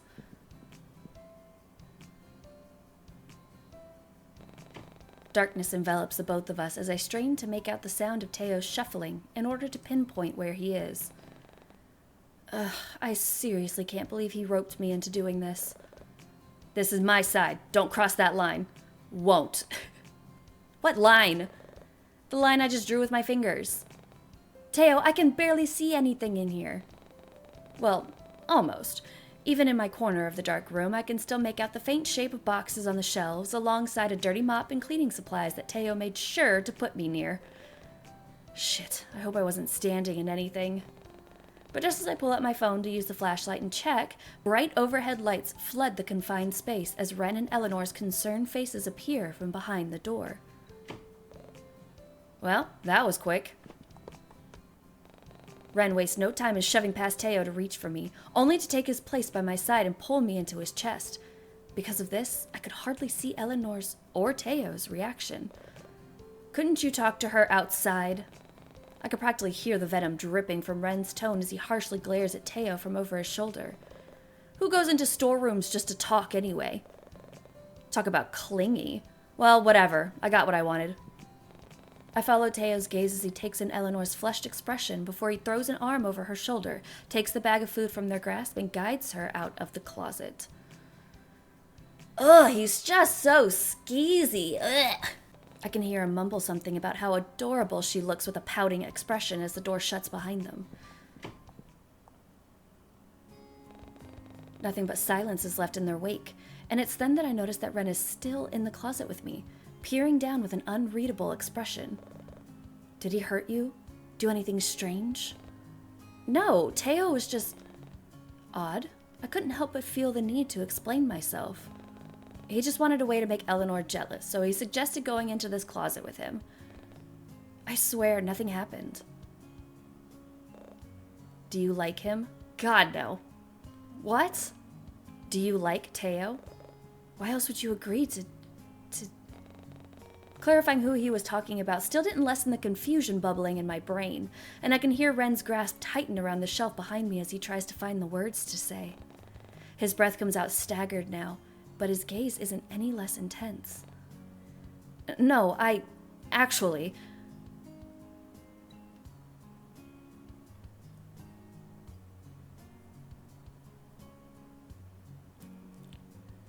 Oh, we are gonna get got.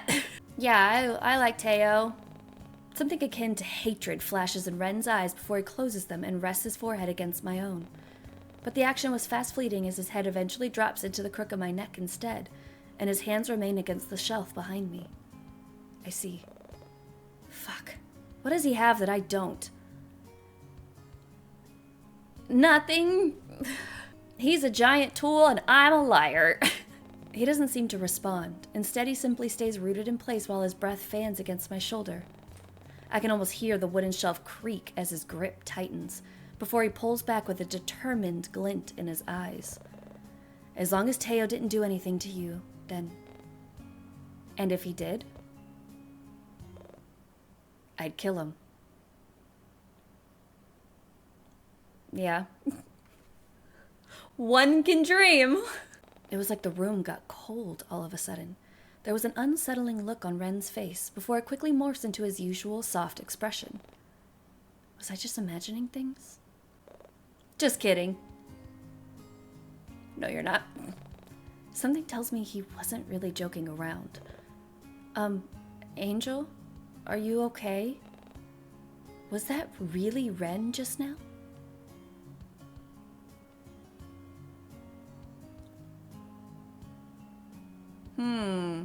Well, I mean, I guess this is our bad run, right? So, let's say, no, that's cool, that's fine. Kill him. Fucking kill him in his face. You know what? Maybe you should have. I can't really stand people who do whatever they please for their own selfish reasons. I glare at the floor as I recount how Teo had been treating me lately, like I was something expendable to throw away once he had his fun. Besides, wasn't that what he essentially did? Once Eleanor came in, he didn't look twice before leaving with her. You'd be okay with that? With Teo dead? Yeah. Really? You're sure? I'm sure. He stares at me with wide eyes, and it almost makes me regret saying anything in the first place. I don't really know what just came over me, but still. Some decrepit and morbid part of me genuinely did believe that Teo would have been better off at the bottom of Lake Blue Moss. I never really let it get to me, but I've honestly had it up to here with people like him. These hedonistic individuals who only care about themselves and never the well-being of those around them. Perhaps it was why I moved away from this city in the first place, to escape people like Teo. In some messed up way, at least it brought me closer to someone as understanding and considerate as Ren. Speaking of, I dare a glance towards my pink-haired companion, only to find him staring back at me with a soft smile. He leans in close this time, as if he wanted to whisper something for only me to hear. Well, if I ever need to hide a body, I'll know who to call now. Not me! No, you don't, because if your answer's me, no, it isn't. No way you're getting me involved with your crimes. No? But I think it's a genius idea. They'd never suspect the cute librarian. Now that the mood is lightened, I give Ren a playful shove and roll my eyes. Well, now that that's all settled, I think we should leave this dingy storage closet by now, don't you? I mean, we've been in here for a while. And Nori has our food. I suppose we should leave, but I guess there's something sort of comforting about this closet. Or maybe it's just you. Huh? Being this close to you? I like it.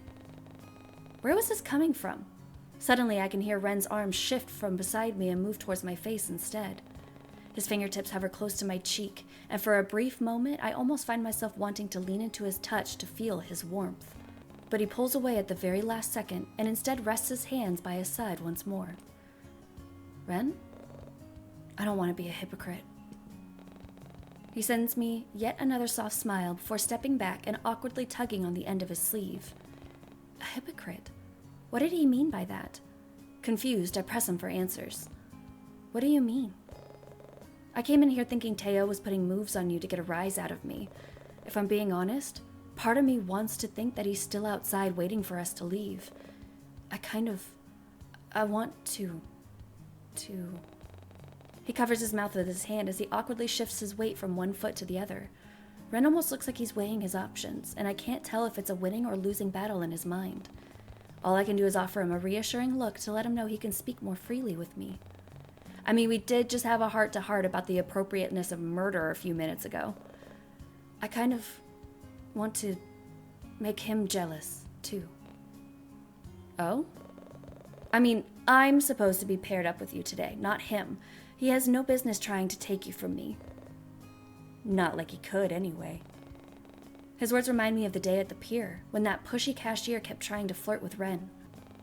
I won't lie and say that I hadn't been affected by it. It's hard not to be when things with Ren have been the most exciting thing as of late. But I still had so many things I needed to discuss with him. A better place to start than here. About that, remember our time by the boardwalk the other day? Our date by the pier? Yeah, and how that cashier tried to... Well, I'm not really sure what she was trying, but she seemed real cozy with you.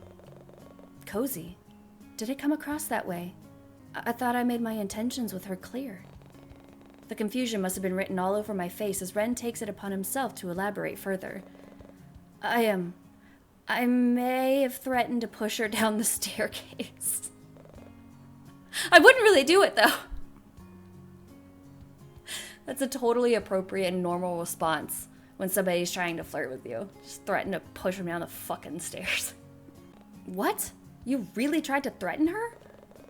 Yes, but only because she tried to take me away from you. I'd never want to make you upset, or leave your side for that matter. We were having fun together and she had to come along and ruin it. Besides, whatever she had to show me downstairs probably wouldn't have been that interesting anyway. I let out a deep sigh and weighed Ren's words. Was he really telling me the truth? Well, if he is, that's a giant red flag and we're gonna be like, deuces.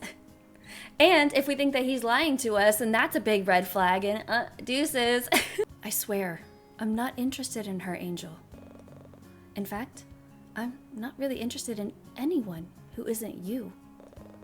I guess I haven't been really forward enough with you, huh? In that case. I watch as Ren takes a tentative step towards me and reaches an arm out, but before I can feel the cool touch of his hand on my cheek, he seems to hesitate. But when I take my own step closer and lean my head into his hand, Ren's demeanor seems to melt instantly. He sends me a soft smile before fully committing to cupping my cheek. Believe me when I say my only interest is in you, Cece. No one could possibly sway me from you. I'm yours completely, all of me, and more. Ren's gaze is almost intense as he peers down at me. Sincerity manifests on his face and in his words, and I find myself slowly believing it. You don't need to feel the same way right now, but so long as you believe me, that's all I ask. And his gaze drops to his feet, and the hand that was once caressing my face now moves to cover his mouth instead. Perhaps it was a trick of the eye, but I could have sworn I saw Ren gently inhale. Maybe don't look at anyone else who isn't me, too. What did you say? What? Nothing! Just wondering if Mr. Wasabi Hair is still outside this door. Wasabi Hair? Wasabi Hair? Why don't you go and check then, Buttercup? I'll wait here. No, I like being in here with you instead. Ren takes yet another step closer. We're practically chest to chest at this point, until I can feel the warmth radiate from his body and bring me comfort. No one compares to you. Yes, I'm not like the other girls. I could bask in your company for as long as you'd let me. I'd never tire of you. Oh. Was that too much? I figured I'd be more honest and open with you to avoid any more misunderstandings, but I can dial it back. Or not do it at all, if you prefer. I don't mind it, Ren. I wasn't expecting it, I guess. Normally you're more reserved? Almost like Haruko, right? What a coincidence, huh? I suppose. He's my favorite character for a reason, you know. And is it winning me any points? We'll see. I can feel Ren's breath ghost against the shell of my ear as he lets out a puff of laughter. I can't believe I'm getting jealous over an anime character. Hey now, unlike Haruko, you're real. I can touch you. Ren's face seems to immediately flush at that. Besides, imagine how Teo must be feeling right now. We've been in here for how long? You know, I didn't think you'd be on board with making him jealous. Really? Yeah, but if you're still up for it? There's a mischievous glint in Ren's eyes, making him look younger and more youthful than he normally appears. What harm could a little prank do?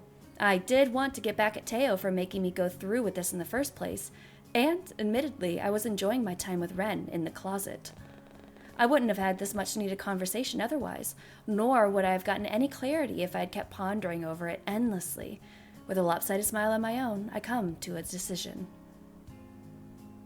Nah, I'm good. Don't touch me.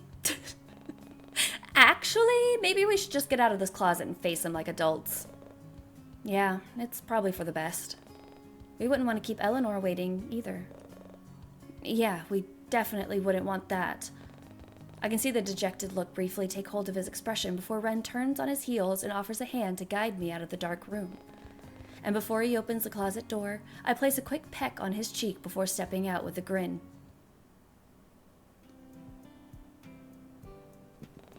As soon as Ren and I exit the storeroom, the first thing we notice is that Teo, Eleanor, and our food were nowhere in sight. Well, I guess the resident arsonist really did get what he wanted after all, and for some reason, Ren seems just as bummed about the situation, too. They really just left? I guess so, which kinda sucks because Teo was my ride home. Oh? I can drop you off if you want. Or we can go to my place? It's not far, and we still have some time to kill. What do you mean time to kill? For what? What are you talking about? Am I doing something later on tonight? All of a sudden, the chilling thought of a potential stalker lurking about returns, and I will the unsettling feeling in my stomach to calm down. Perhaps going home wouldn't be the best idea right now, especially if someone might still be there waiting for me. Ren's innocent offer lingers in my mind, and I find myself feeling more and more inclined to take him up on it as the seconds pass. I mean, I definitely would feel much better if I had someone else around on the off chance that something were to happen. Plus, Ren did once offer to let me stay at his place if something ever went wrong. And some part of me felt almost safe in his presence.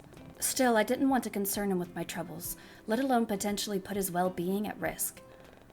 I also didn't want anything to happen to Conan by revealing too much to Ren, so maybe it would be best to keep quiet about my problem and accept his offer. And if I changed my mind, I'm sure Ren would be kind enough to bring me home. So with a forced smile, I peer up at Ren with a determined look and give him my answer. Sounds good to me. I guess.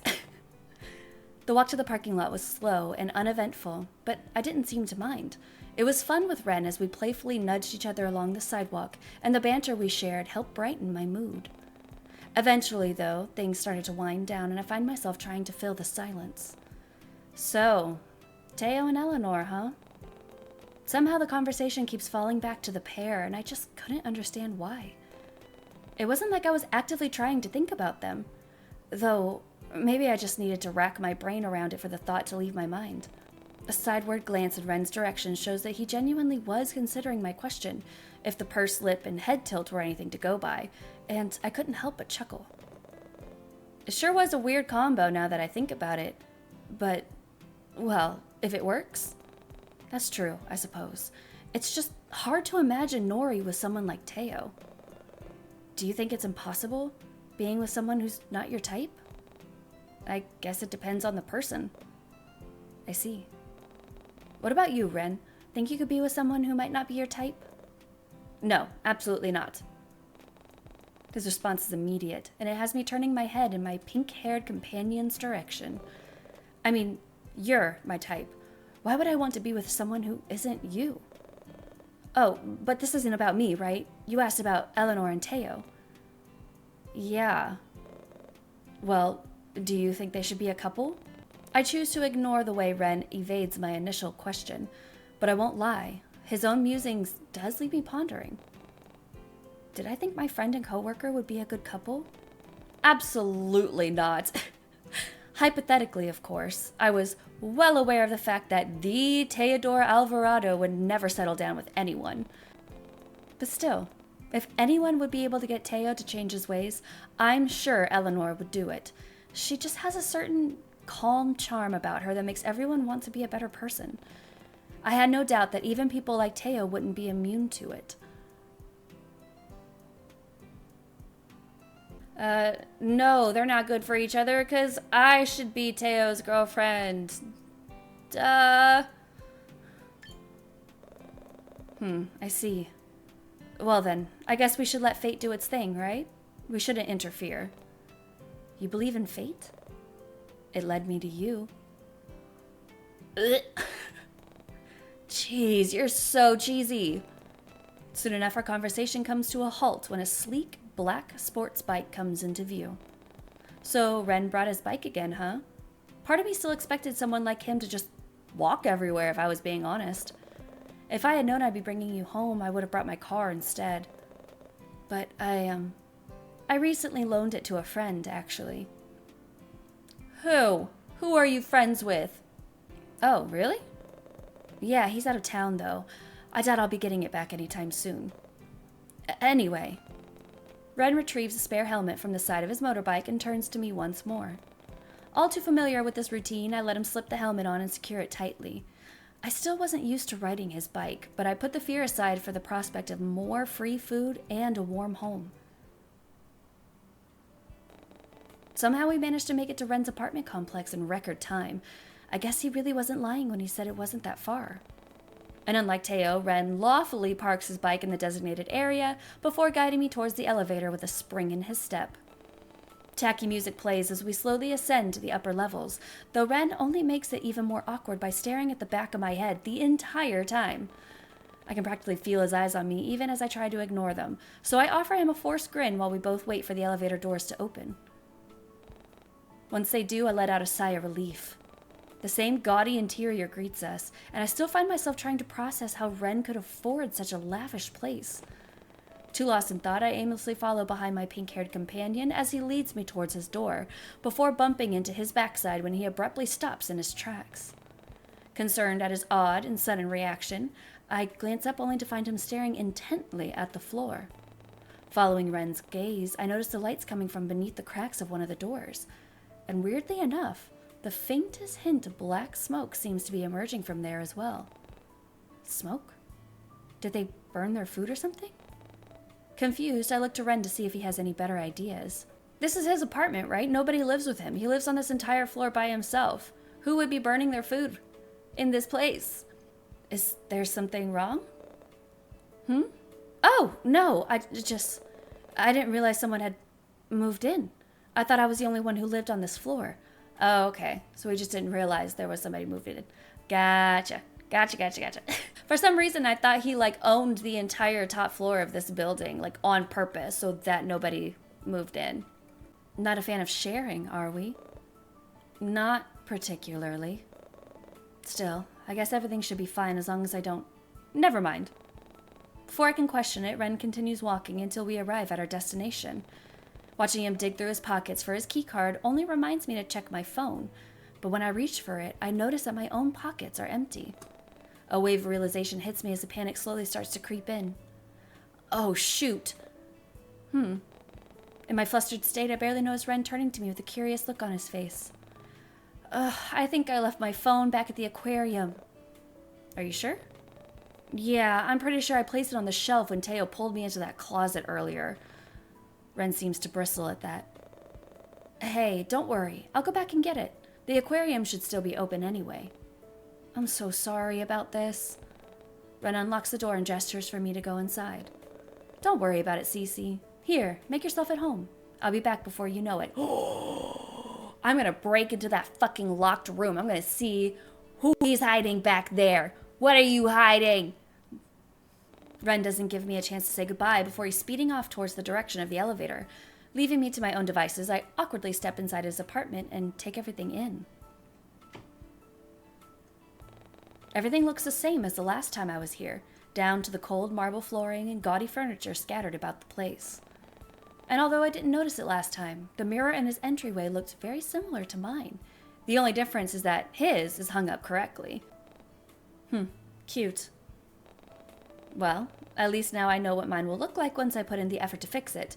But until then, it's going to stay crookedly placed on my wall and forever taunt me. Relatable. Saving that mental note for later, I recall my steps towards Ren's spacious lounge and take everything in. Yup, still the same grandiose furniture, sterile smell, and... Wait a second. Oh? Looking closer, it was then when I noticed a large desk pressed against one of the corners in the room, tucked and hidden away from view. It didn't look brand new, though I don't recall looking in that spot the last time I was here either. The desk could have been here since the beginning for all I know. I can't help the twang of curiosity that hits me as I draw closer towards it, and with the desk now close enough to see, I can easily make out the shape of some kind of art station, as well as Ren's laptop still open to the side. Papers were scattered all over the rest of the table, and another tentative step closer brings its contents into view. Were they rough drafts for a webcomic? I had an inkling Ren would be into them, given his interest in AOG, but I had no idea he created a few of his own. One book in particular, however, piques my interest with its unique cover, though it might have just been the book lover in me. It was thick and worn out, yet it looked like it was well taken care of. I noticed some kind of smudge marks, possibly red paint, stain the front of the cover, as well as some sort of circular indented notch right in the center. Paint. Yes. Does something go inside here? The contraption is foreign to me, and whatever fit inside must have been how you unlock it. But as I turned the book in my hand, I noticed that the latch was already detached, and a few loose pages spill out onto the desk. Ah! With a panic cry, I quickly scoop the papers back up and open the book to stuff them back inside. But as I do, something else catches my eye. Weren't these sketches from Always With You? I could easily make out the male lead's hairstyle from anywhere.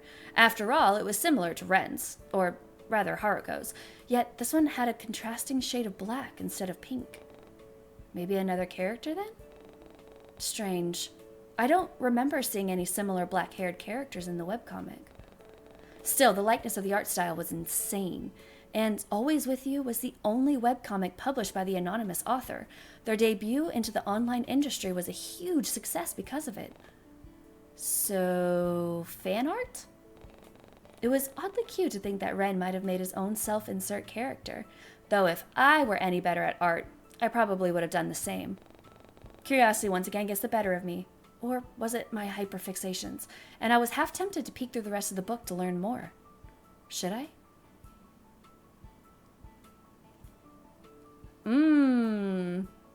Well, none of these is to check out the fucking locked door down the hall, so yeah, let's just snoop through his shit, I guess. Alright, what are these drawings about? I can't resist the urge to flip through the pages, and when I do, my suspicions are confirmed. There, right in front of my eyes, were the all too familiar characters from Always With You, yet something about them felt almost uncanny. They didn't look exactly like the actual characters from the webcomic, though I could sense a certain familiarity from them. Upon closer inspection, most of the drawings were of the main character and her love interest doing various lovey-dovey things together, though other drawings were depicted as rather ominous and gloomy. Which was ironic, considering that the male lead was generally referred to as gloomy by the narrator. He was often withdrawn and greatly preferred to lurk in the shadows instead of interacting with others, so the name really fit.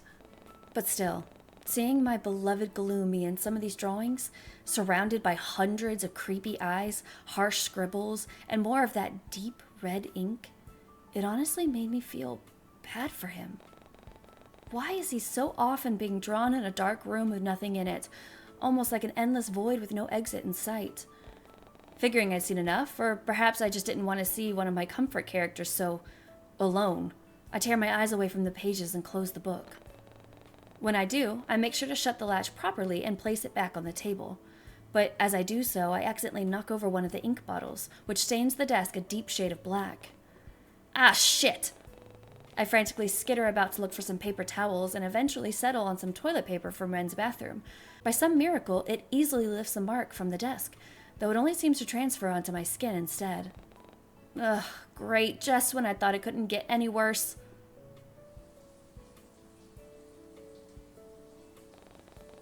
Wait, but I want to know what else is left. What else is in the desk? Okay, I'm being a little cheater. I want to go back and see all the things that are in the desk. And then we'll go through and I'll do the investigate the drawings and play it all the way through. Glancing at the book still in my hands, I check out the lock one more time. Yet no matter how many times I turn and angle the book differently, I still can't figure out how the mechanism works. It didn't look like a normal key would fit in it, and I didn't see any space to insert one in the first place. All it had was a small indent in the center and room underneath to insert the latch. But upon further inspection, wouldn't a ring fit in here? It had just enough space for one, and it definitely fit the circular shape, though I don't think I'd ever heard of a lock that could be opened with a ring. Maybe I should invest in one for my own apartment. Figuring it wasn't my place to snoop any further, I tear my eyes away from the front cover and close the book. When I do, I make sure to shut the latch properly this time and place it back on the table. But as I do so, yep. Okay. So, nothing other than we know that he has two rings. He has one that he wears on his necklace, and then he has one that he has on his hand. So, I guess one and or both opens this thing. Alright, let's see what else is on this desk. Holding the book to my chest for now, I glanced at the desk once more. The papers were still there, alongside Ren's laptop that was still surprisingly on, despite not being plugged into a power socket. Admittedly, it did pique my interest. Why would Ren leave his laptop unattended? As if getting a response, a message pops up on the screen and startles me. You sure that was O? What is she doing here? Didn't we, you know. And don't tell me you're still keeping contact with that thing. You know what's going to happen if you do. Don't make it mad, Ren. Look, I'll see if I can visit and help you out as well. Need to return your boring piece of junk anyway. Okay, he actually did give it to a friend. Who didn't like it? Well, whatever. Don't do anything stupid in the meantime. All of a sudden, the app closes itself and shows me Ren's cluttered desktop, and out of the corner of my eye, I swear I see the red light of his webcam turn on for a split second. Fuck, I shouldn't have been looking through Ren's personal messages without his permission. What kind of creep does that anyway? Almost ashamed, I step away from the laptop, but not before realizing the item's still grasped in my hands. Oh. Oh, shit, okay. What? I know I said that I was going to go back and do the drawings one because that was my first choice, but I'm a liar. That was some of the most incriminating shit. And I feel like he's going to be beyond pissed if he finds out that I was snooping through his camera or his laptop or whatever and saw that little conversation. So we're going to go with that choice, I guess. It takes a solid minute or two of scrubbing until I'm satisfied. And once I'm sure no stains are left on the table, I haphazardly throw the toilet paper into the trash can and wash my hands in the kitchen sink. That alone takes another 5 minutes of scrubbing and rinsing, but I somehow manage to lift all the ink from my skin and wash it down the drain. After this, I definitely learned my lesson not to snoop ever again. With an embarrassed sigh, I plopped myself on the couch and let out a groan. A small part of me knew Ren wouldn't get upset over something so small, but still. I didn't want him to know I was snooping through his things, much less trying to learn more about his personal hobbies and interests. The queasy feeling in the pit of my stomach only seems to worsen at that, and I contemplate running away from such a confronting scene and locking myself at home for the rest of my life. Forget my phone. I could always buy a new one. I'm sure I still had my spare one still laying around in a box collecting dust somewhere. Sure, the screen was cracked, but it'll still get the job done. Still, I couldn't help but feel like I was making a mountain out of a molehill, and there was the looming threat of a potential stalker waiting for me to come home. Maybe it was best if I stayed here after all. With that thought in mind, I settle further into Ren's plush couch and anxiously await his return. I can hear the faint ticking of a clock from somewhere in this endless maze of an apartment, alongside the occasional humming of the central heater as he turned on before he left. So he finally figured out how it worked? Aside from that, the silence is almost deafening, and I have half a mind to reach for the remote and turn on the television. Surely it wouldn't hurt.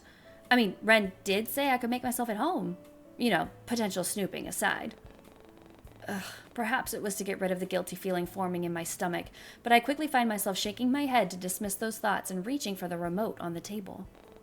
Flicking through the channels, I land on one in particular, and although the signal was weak, I could discern the picture of some news reporter in a blazer that looked far too flimsy to keep her warm. She's droning on about the local happenings in Corlin Bay before a familiar backdrop comes on the screen and captures my full attention. Oh?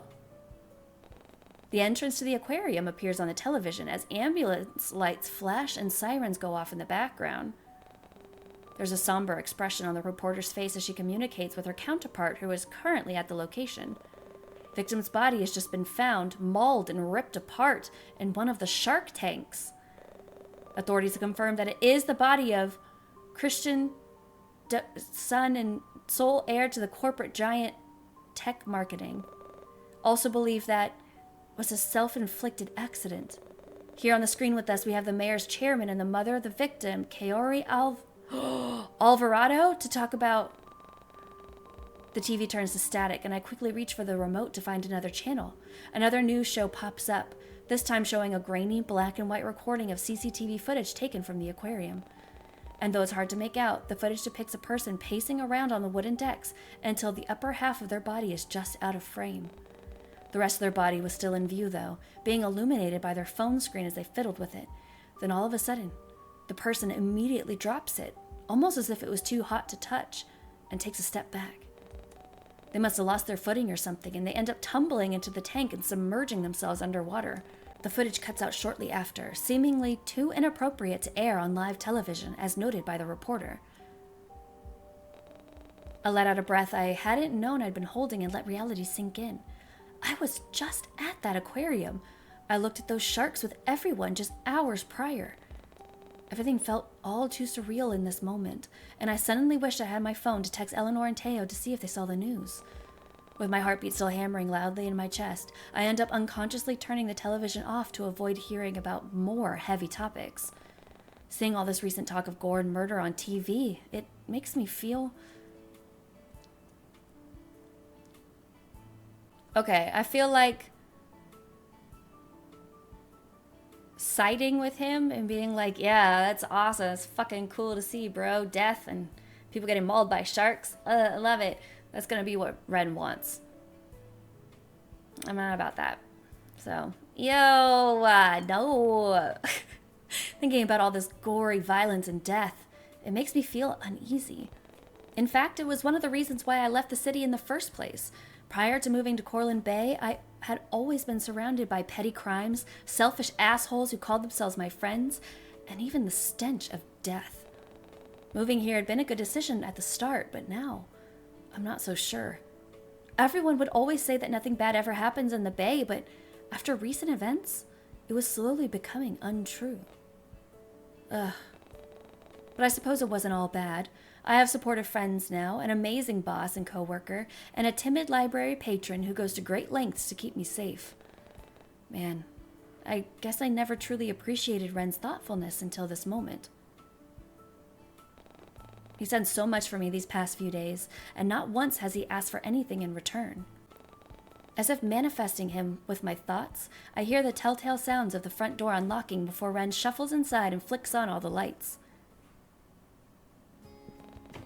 In one of his hands is my beloved phone, alongside a bag of delicious-smelling takeout and an angelfish plushie peeking out from another. And almost like a puppy, Ren immediately makes his way over to me, still perched on the couch, before depositing the toy in my hands. Cece, were you sitting in here without any lights? Sorry, I should have turned them on before I left. But, I brought some food with me. I figured you might be hungry. I don't really have much food in the pantry right now. Also, well, Ren looks as though he has something deeply serious he wants to say, and I had some kind of inclination as to what it might be. Something happened at the aquarium, Cece. You might want to... Actually, maybe we should move this conversation to the kitchen. I already know, Ren. You do? About... Yeah, I saw on the news. So it's true then? Someone really did die? I didn't really stick around to find out once the first cop car pulled up, but... I don't know. Something doesn't add up. What do you mean? Ren looks conflicted with what he wants to say. I passed by that shark tank when I went to retrieve your phone, and Well, I didn't exactly stop to look, but I didn't see any dead bodies in there. Look, I know we said some incriminating things today, but I swear, I wasn't serious, and Angel, I would never, I could tell that Ren was taking this hard with how he wouldn't meet my gaze and his shoulders seemed to shake. I wasn't the one who killed them. It's okay, I believe you. I don't. You do? No. It was like a weight was taken off his shoulders, and without thinking, I find myself stepping closer to bring Ren into a comforting hug. I know you, Ren. You'd never hurt a fly. And I saw what happened on TV. They fell into that tank. The reporters say it was a self-inflicted accident. Man, you really are an angel. I could feel his hands clench around the back of my shirt before he pulls away with a forlorn expression. He attempts to put on a smile for my sake, though I could see right through it. Here, why don't we eat something to get our minds off this? Are you feeling up to it? I know this might be a lot for you to stomach right now. Yeah, some food might be nice. Great, let me get some plates so we can eat then. As Ren lifts himself from the back of the sofa, he makes sure to hand my cell phone back to me as well before heading off towards the kitchen. Now reunited with my beloved phone once more, I unlock it and check for any notifications. One update in particular lets me know that the security camera I ordered had been successfully delivered, and that alone makes me feel safe enough to return to my apartment, should I change my mind about staying here. With a satisfied hum, I quickly pocket my phone, lest I lose it again, and follow Ren into the kitchen. I watch as he turns on all the lights in there as well before he places the takeout on the countertop, and stops to sniff the air. Uh-oh. What's that smell? Oh shit. I almost forgot about the ink I hastily threw away in the trash. In retrospect, I probably should have flushed it down the toilet or something instead. Oh, about that.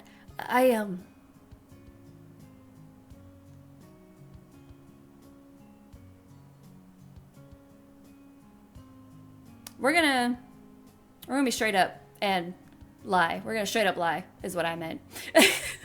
Nothing, bitch. Don't worry about it. I don't smell anything. Yeah, I noticed that smell too when I first came in. I'm not really sure what it was. Oh? Maybe I left a window open. Or maybe it's the heating system? This is the first time I turned it on. Maybe there's something funky in one of the vents. He glances up at the ceiling as if to inspect it, and I find myself following suit to make my fib seem believable. Yeah, maybe.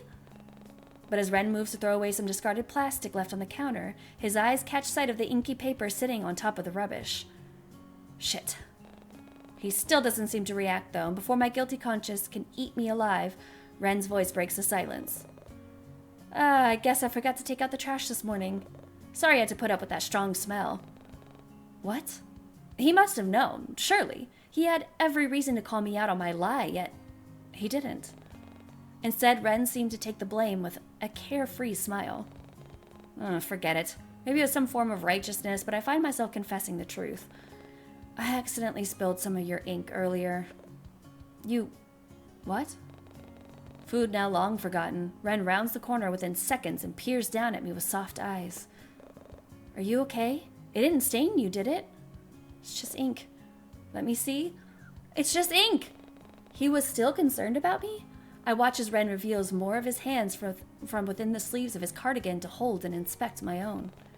His blue eyes are full of concern as I feel the rough pads of his thumbs caress my skin.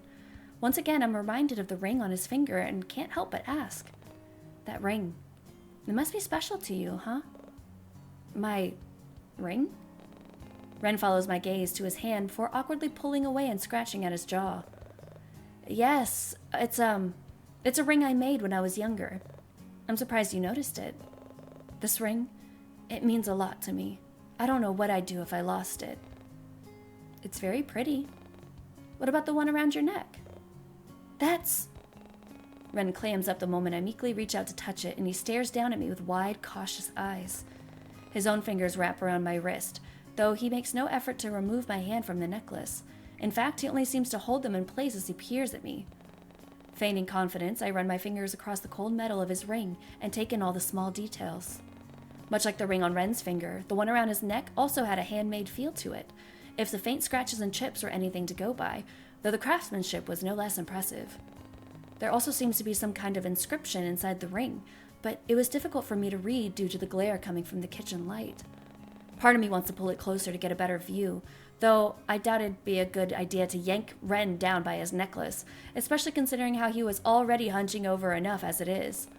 Still, I couldn't help my budding curiosity from putting one of my fingers inside the ring to see if it fit. And almost immediately, Ren stumbles forward as his fingers gently squeeze my wrists. Do you want to try it on? Before Ren could speak, a loud booming sound erupts from outside the apartment and startles the both of us. Who does that? That's really weird. Who sees a ring on someone else's neck and thinks, oh, let me see if I can stick my finger in there? That's weird. That's a weird thing. Don't do that. At the very least, get permission before you just go sticking your fingers in other people's jewelry. Or in other people. Man, was it seriously about to start raining again? You're joking. With a sigh, I abruptly pull away and glance out one of the large ceiling-to-floor windows. Dark clouds were rolling in from the distance, though there weren't any telltale signs of rain. Yet. Though, the ominous black smoke was new. I didn't know the condensation got this bad. We weren't even that high up for fog to appear. Was this some kind of sign? Still, it wouldn't do to be stuck waiting out yet another storm again, so I glance in Ren's direction and offer a sympathetic smile. Maybe I should head home before it starts raining. Yeah, we're gonna go home. Bye, Ren. Bye. See you later. Bye. Yeah, it's probably best for me to go home before that storm gets any worse. I still had to go back to work tomorrow anyway. Thanks for today, but I should probably start heading back now. Oh, it's really no problem. Here, why don't I put your food in another bag and drop you off? Are you sure? I don't want to be a bother. You'd never be a bother to me. Tapping the table, Ren pushes himself up and sets off to find something to put my takeout in. What did I do to deserve someone as kind as Ren? With a smile of my own, I get up from the stool and slowly make my way towards the entrance once more, but not before throwing Ren one final compliment. It's great that I can rely on you for anything. Ha ha ha ha. I mean, of course. The ride back to my place was nothing short of ominous. The looming clouds on the horizon made the scenery seem dark and eerie, but thankfully Ren and his pastel-colored hair were there to brighten things up. He even offered to walk me to my door, and what greeted the both of us was a single package on top of my doormat. Panic flashes through me at the thought of it being another gift from my supposed stalker, but then I remembered the purchase I made this morning and the notification I received on my phone. That must be my security cameras. Deftly picking it up, I put it under an arm as I fished for my keys in one of my pockets. I can sense Ren's eyes on me, or rather, my package, but even as I glance in his direction, I can tell that he's trying to hold himself back from asking. Surely there wouldn't be any harm in telling him. Oh, I bought a security system this morning, because of how shady this neighborhood is. I figured it'd be a good idea to be safer than sorry. That creep didn't come back, did they? Without thinking, I drop my keys and slap a hand over Ren's mouth before cautiously looking over my shoulder. What was I doing? I was getting worked up and acting paranoid again. With an embarrassed look, I turned back to apologize to Ren, only to find his cheeks a deep red and a hand wrapped around my wrist. When did he... Quickly withdrawing my hand, I squeak out an apology before picking up my keys and turning back to my door. I still didn't want to get Ren involved with my problems, but I honestly didn't want to risk being alone tonight either. Too lost in my own world, I barely noticed Ren coming closer, nor his hand covering my hands to steady my fidgeting. Do you want some help? He must have seen the look of confusion on my face since he continues talking. Setting up your cameras, self-taught programmer, remember? I'm sure I can figure it all out. Plus, it'd save you from having to call someone to install them. He did have a point, and I'd honestly feel safer if I weren't alone tonight. Still, I'd be spending so much time with Ren lately, and I didn't want him to get fed up with me in my presence. Would it be a good idea? No. Bye. No, I didn't want to risk it. I really appreciate the offer, Ren, but I gotta tough this one out on my own. Oh, if you say so. His concern for my well-being was evident, but I didn't want him to get involved. This was my problem, and I would handle it all on my own. Still, part of me knew I wouldn't hesitate to call him if something went wrong. After spending so much time with Ren, I'd grown to appreciate his company. Something about him felt so comforting to me. Anyway, you should probably head home before the storm comes. Thanks for dropping me off. And for the food. I made sure to lift up the bag full of takeaway for him to see. Of course. Thanks for, paying for my ticket? You can thank Teo for that. I think I'll pass. Understandable. Ren's face playfully scrunches up at the mere mention of Teo, and I find myself letting out a small chuckle before unlocking my front door and stepping into my apartment. Well, I should probably go set this camera up and head to bed. Stay safe on your drive back. You too. Well, you're not driving anywhere, so dream safe. Drive sleep. Stay well. I still can't get this right. Good night, Ren. I send him off with a smile before closing the door. It takes me a while and countless online video tutorials, but I somehow managed to set up the security cameras and connect them to an app on my phone without too much trouble.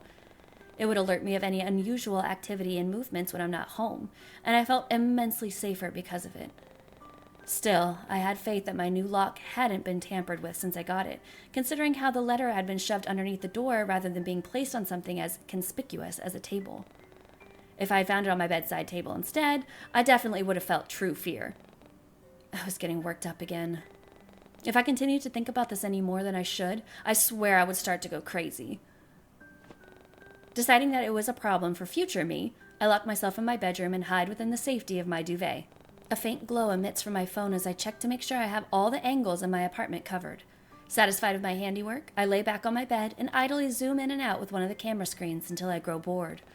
I doubt I'd be able to fall asleep quickly, but it wouldn't hurt to try. Besides, I had to be up bright and early for work tomorrow. With that thought in mind, I lock my phone, shove it under one of my pillows, and will will myself to fall asleep. Nostalgia greets me like an old friend, and before my consciousness fades away, I try to chase after the foggy memory that had been plaguing my brain as of late. Those 3 kids laughing and playing together near a lake. Who were they? And who was the one that stayed right by my side even after everyone else went home? Almost desperately, I try to recall their face, or any of their defining features, really. At this point, I'd take anything. The faintest recollection of pudgy cheeks, twin pigtails, and a frowning expression swirls in my mind, but it slips away the moment I drift further into dreamland.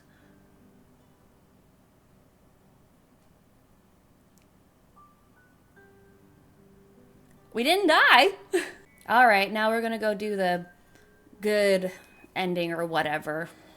Okay, so again, I don't know what the criteria for this is, because in this one, when it popped up to say who are you going to invite over, I obviously invited over Ren, because this is the oh my god, I love you, wow route, you know, like.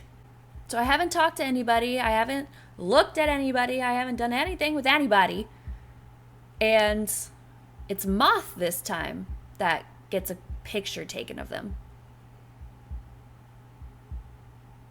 Weird. All right, Ren is totally my boyfriend. Oh my god, we're in love together. Whether or not it was because I wanted to stake my claim over Ren, or because he confidently declared himself as my boyfriend a few days ago, I couldn't help but let it slip. But Leon seems to pick up on the hesitance laced within my words, given how he inquisitively tilts his head and sends me a reassuring smile. Is it still a new thing for you? I'm sure calling someone your boyfriend must take some time to get used to. Take things at your own pace. It was strange hearing this kind of advice from Leon, especially after practically lying to him, but I wasn't going to say anything. We've been friends for so long, yet the topic of dating had never seemed to come up between us, much less something more extreme like settling down or getting married. At that, I recall a fond memory from my youth. A younger version of ourselves greets me as they innocently play a game of pretend on the playground. I can see Leon in all his boyish charm as he promises to marry me from atop the slide before he slides down it and runs to my side in glee. He seems all too happy to run circles around me while he shouts to the skies about protecting me from bad guys. Yet, something else was missing from the scene. Something I couldn't fully remember. What was it? As long as he's chill with this, yeah? I wouldn't want any misunderstandings to happen. Great. I had been spacing out again. Not wanting to offend Leon with my silence, I try to make sense of his words before coming up with a sufficient response of my own. Oh, yeah, he's fine with it. Probably. Besides, I only agreed to this outing because Eleanor genuinely seemed like she wanted to go. And it's not like this is a date anyway, so... Hey, don't sweat it, Cece, and no need to explain yourself either. I get what you're saying. I'm sure everything... Leon cut himself off when he notices something behind me, and when I turn around to look, I see Eleanor running up to the group with a flushed expression on her face. I feel like we've missed such an awesome opportunity with Leon. Like, he's so nice. He's such a sweet guy. Why couldn't we have dated him? Like, he's like, I'm gonna marry you someday, and we're just like, yeah, but are you going to lock me in a secret room in your apartment and never let me leave because of your obsessiveness and kill people that get too close to me? Because if not, I don't want it. Okay, I wonder what would be the best course of action here, because if we follow Teo inside the storeroom, then we eventually end up going to his apartment and being able to snoop before then going back to my apartment and then having that whole interaction. But if we go in with, or if we refuse to go with Teo, the last time Teo ran out having a whole fucking hissy fit and I followed after him and then ran into Leon and had a cute little date in the park with Leon and then just went to the apartment. So I feel like that's not going to be best to push forward this Delulu route. So no, I guess we'll see what happens if we just kind of like stand there and wait for Ren to see us being like... The moment Ren notices my alarmed expression, he immediately starts to make a beeline towards Teo and I. But just as he gets cut off by a large family passing by, Teo's body covers him from my view. Looks like we gotta hurry this up. Without warning, Teo gently tugs me along by the sleeve of my jacket and shuts the door behind us with an audible click. Hey! Hey! That worked out in our favor, because now he could see that I was like... Help! And he took me in there anyways, which means Teo's definitely gonna get murdered. Oh, he's gonna get murdered so hard. Yikes. Alright, I like you the most, Ren. I love you so much. Wow. Ren lets out a shaky breath as his composure practically melts in front of me. His cheeks flush a deep red, and he looks down with intense, love-struck eyes before he closes them and rests his forehead against my own. But the action was fast-fleeting as his head eventually drops into the crook of my neck instead, and his hands remain against the shelf behind me. Me? You really like me the most? Fuck. Sorry, I need a second. Ren? He doesn't seem to respond. Instead, he simply stays rooted in place while his breath fans against my shoulder. I can almost hear the wooden shelf creak as his grip tightens, before he pulls back with a determined glint in his eyes. As long as Teo didn't do anything to you, then... And if he did? I'll murder him! Ah! Just kidding.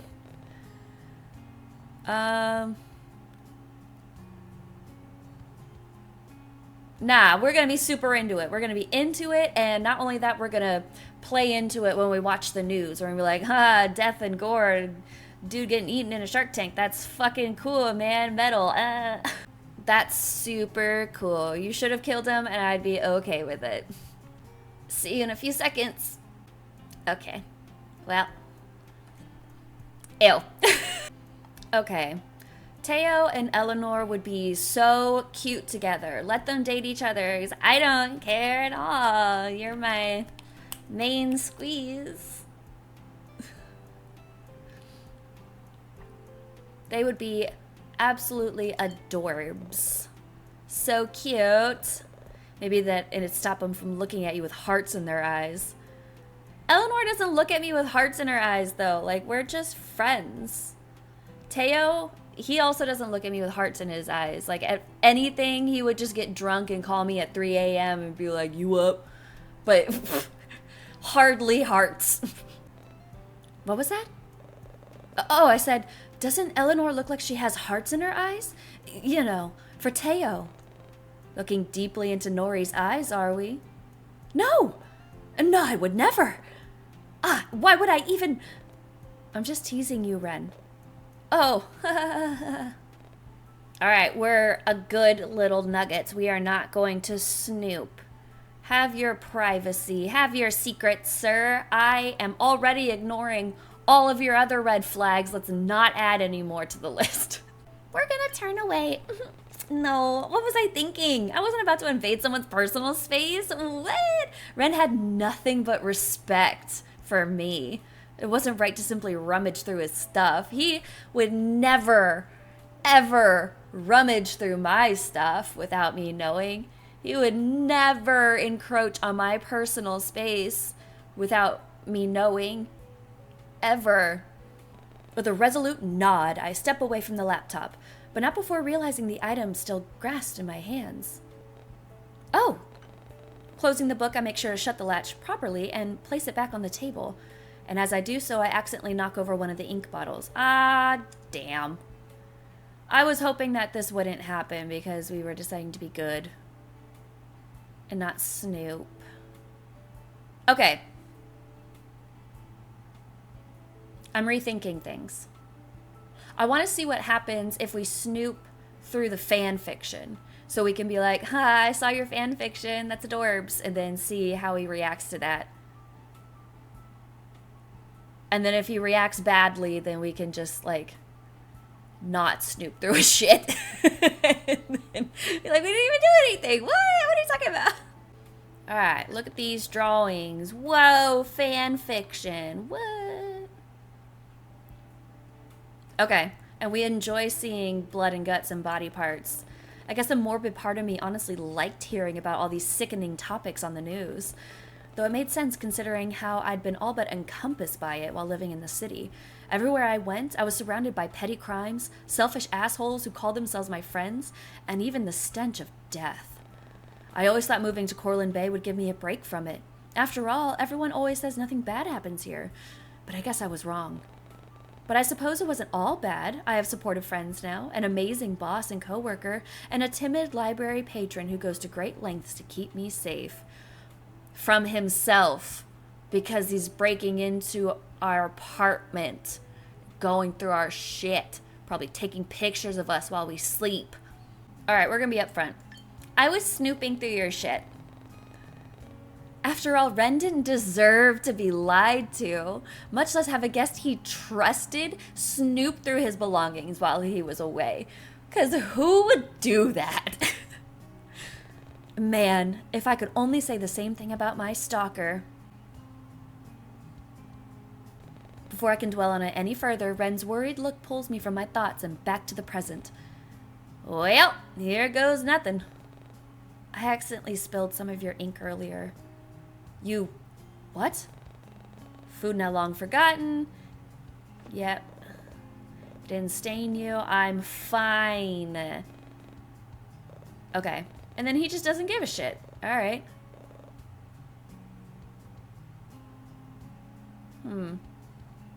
Okay, so I want to see what happens if we don't snoop and we spill the ink.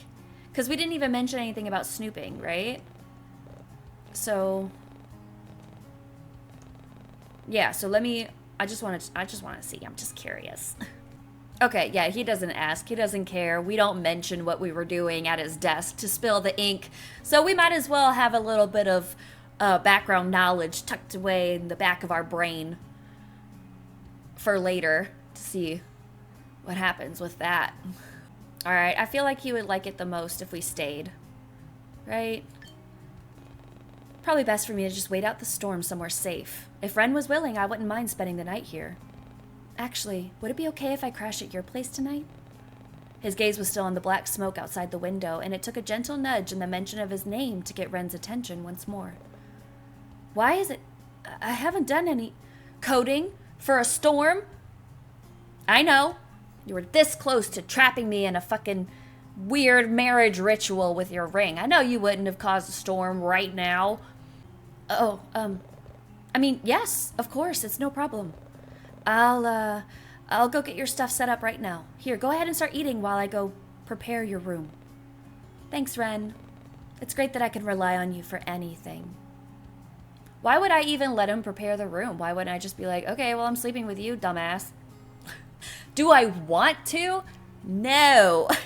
Do I think it would help further the narrative I'm trying to achieve with this? Yes, unfortunately. I mean, yeah, of course. You can rely on me to keep you safe. His cheeks immediately flushed at my words, but I could tell that something was still troubling him. Though before I get the chance to ask, he's already leaving the kitchen and meandering down the hallway. But just as Ren passes by the couch, I notice how his gaze shifts to his little art station hidden in the corner of the lounge room. He casts a curious glance in my direction before taking a step towards it. Was that where you spilled the ink? Sorry, I didn't mean to. And it wasn't like I was going through your stuff. I only looked at the table, I promise. I see, so that explains why it's...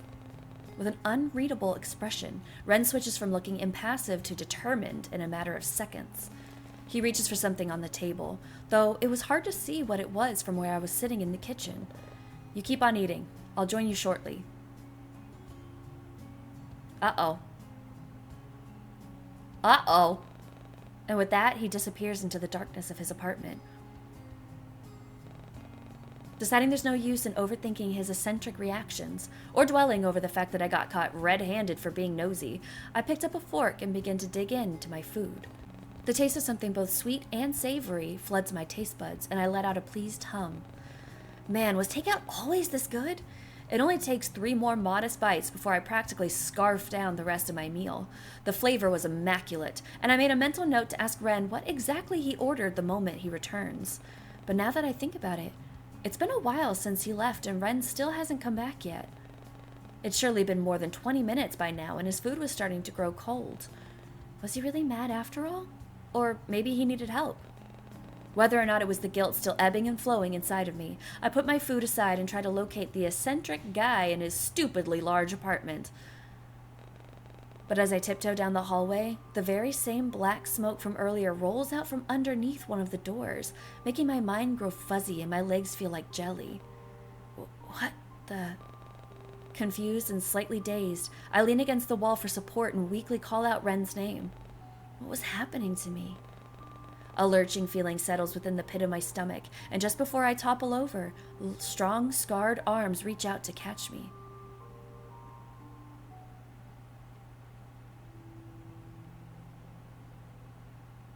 Are you alright? Uh-oh.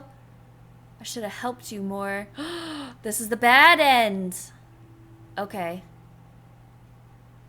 Alright, so I guess I do have to go home instead of staying the night again. Okay, be right back. Alright, bro, we're going home. Sorry. Didn't mean to intrude on the plans, I guess. Alright, you can stay the night. Please don't get mad at me this time. Would you mind staying the night? It'd be great.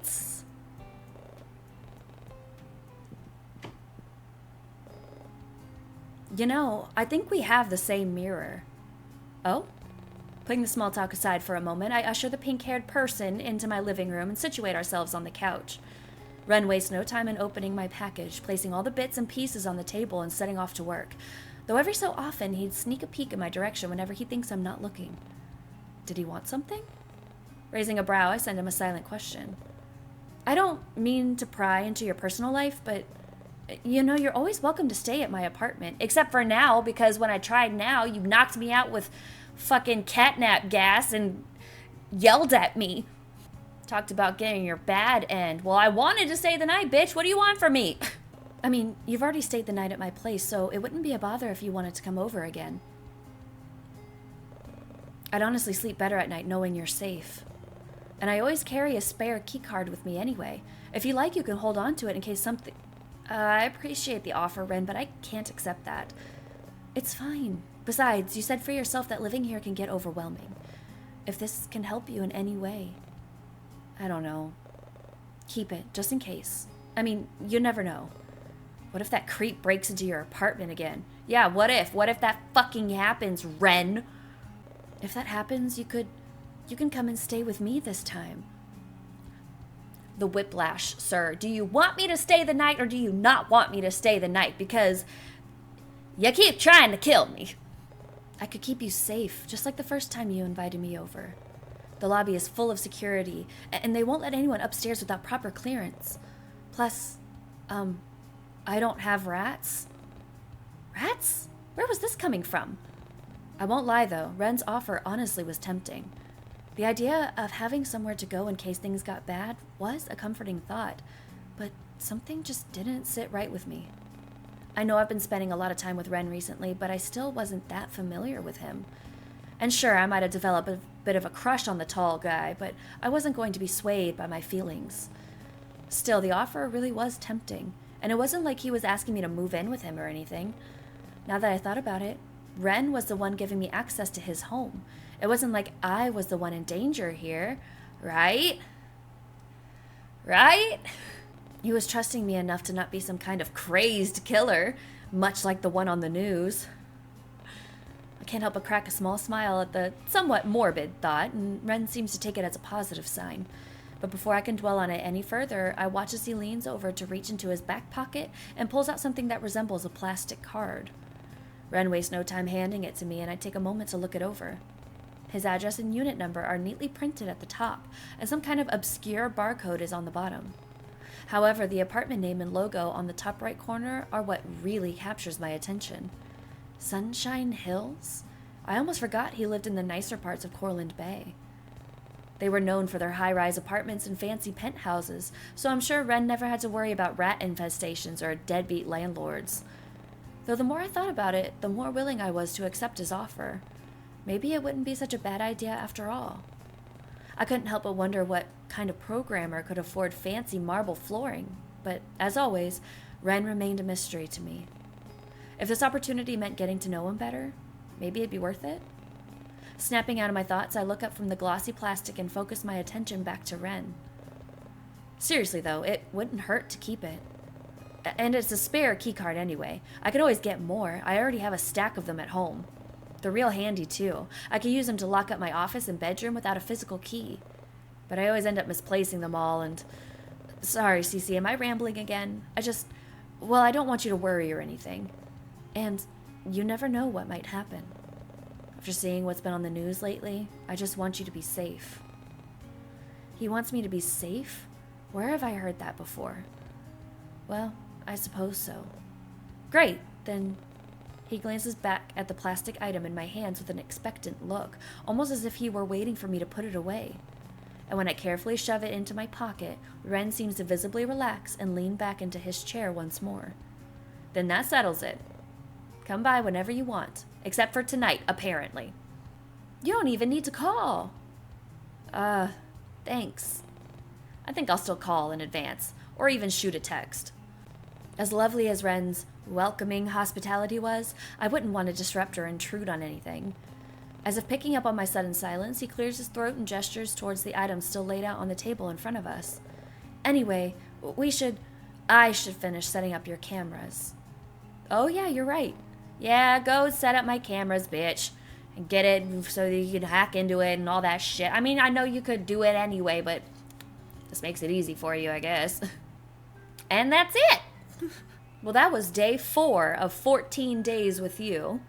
That computer message really fucking threw me off. Like, I did not expect there to be outside people helping him with his nefarious deeds.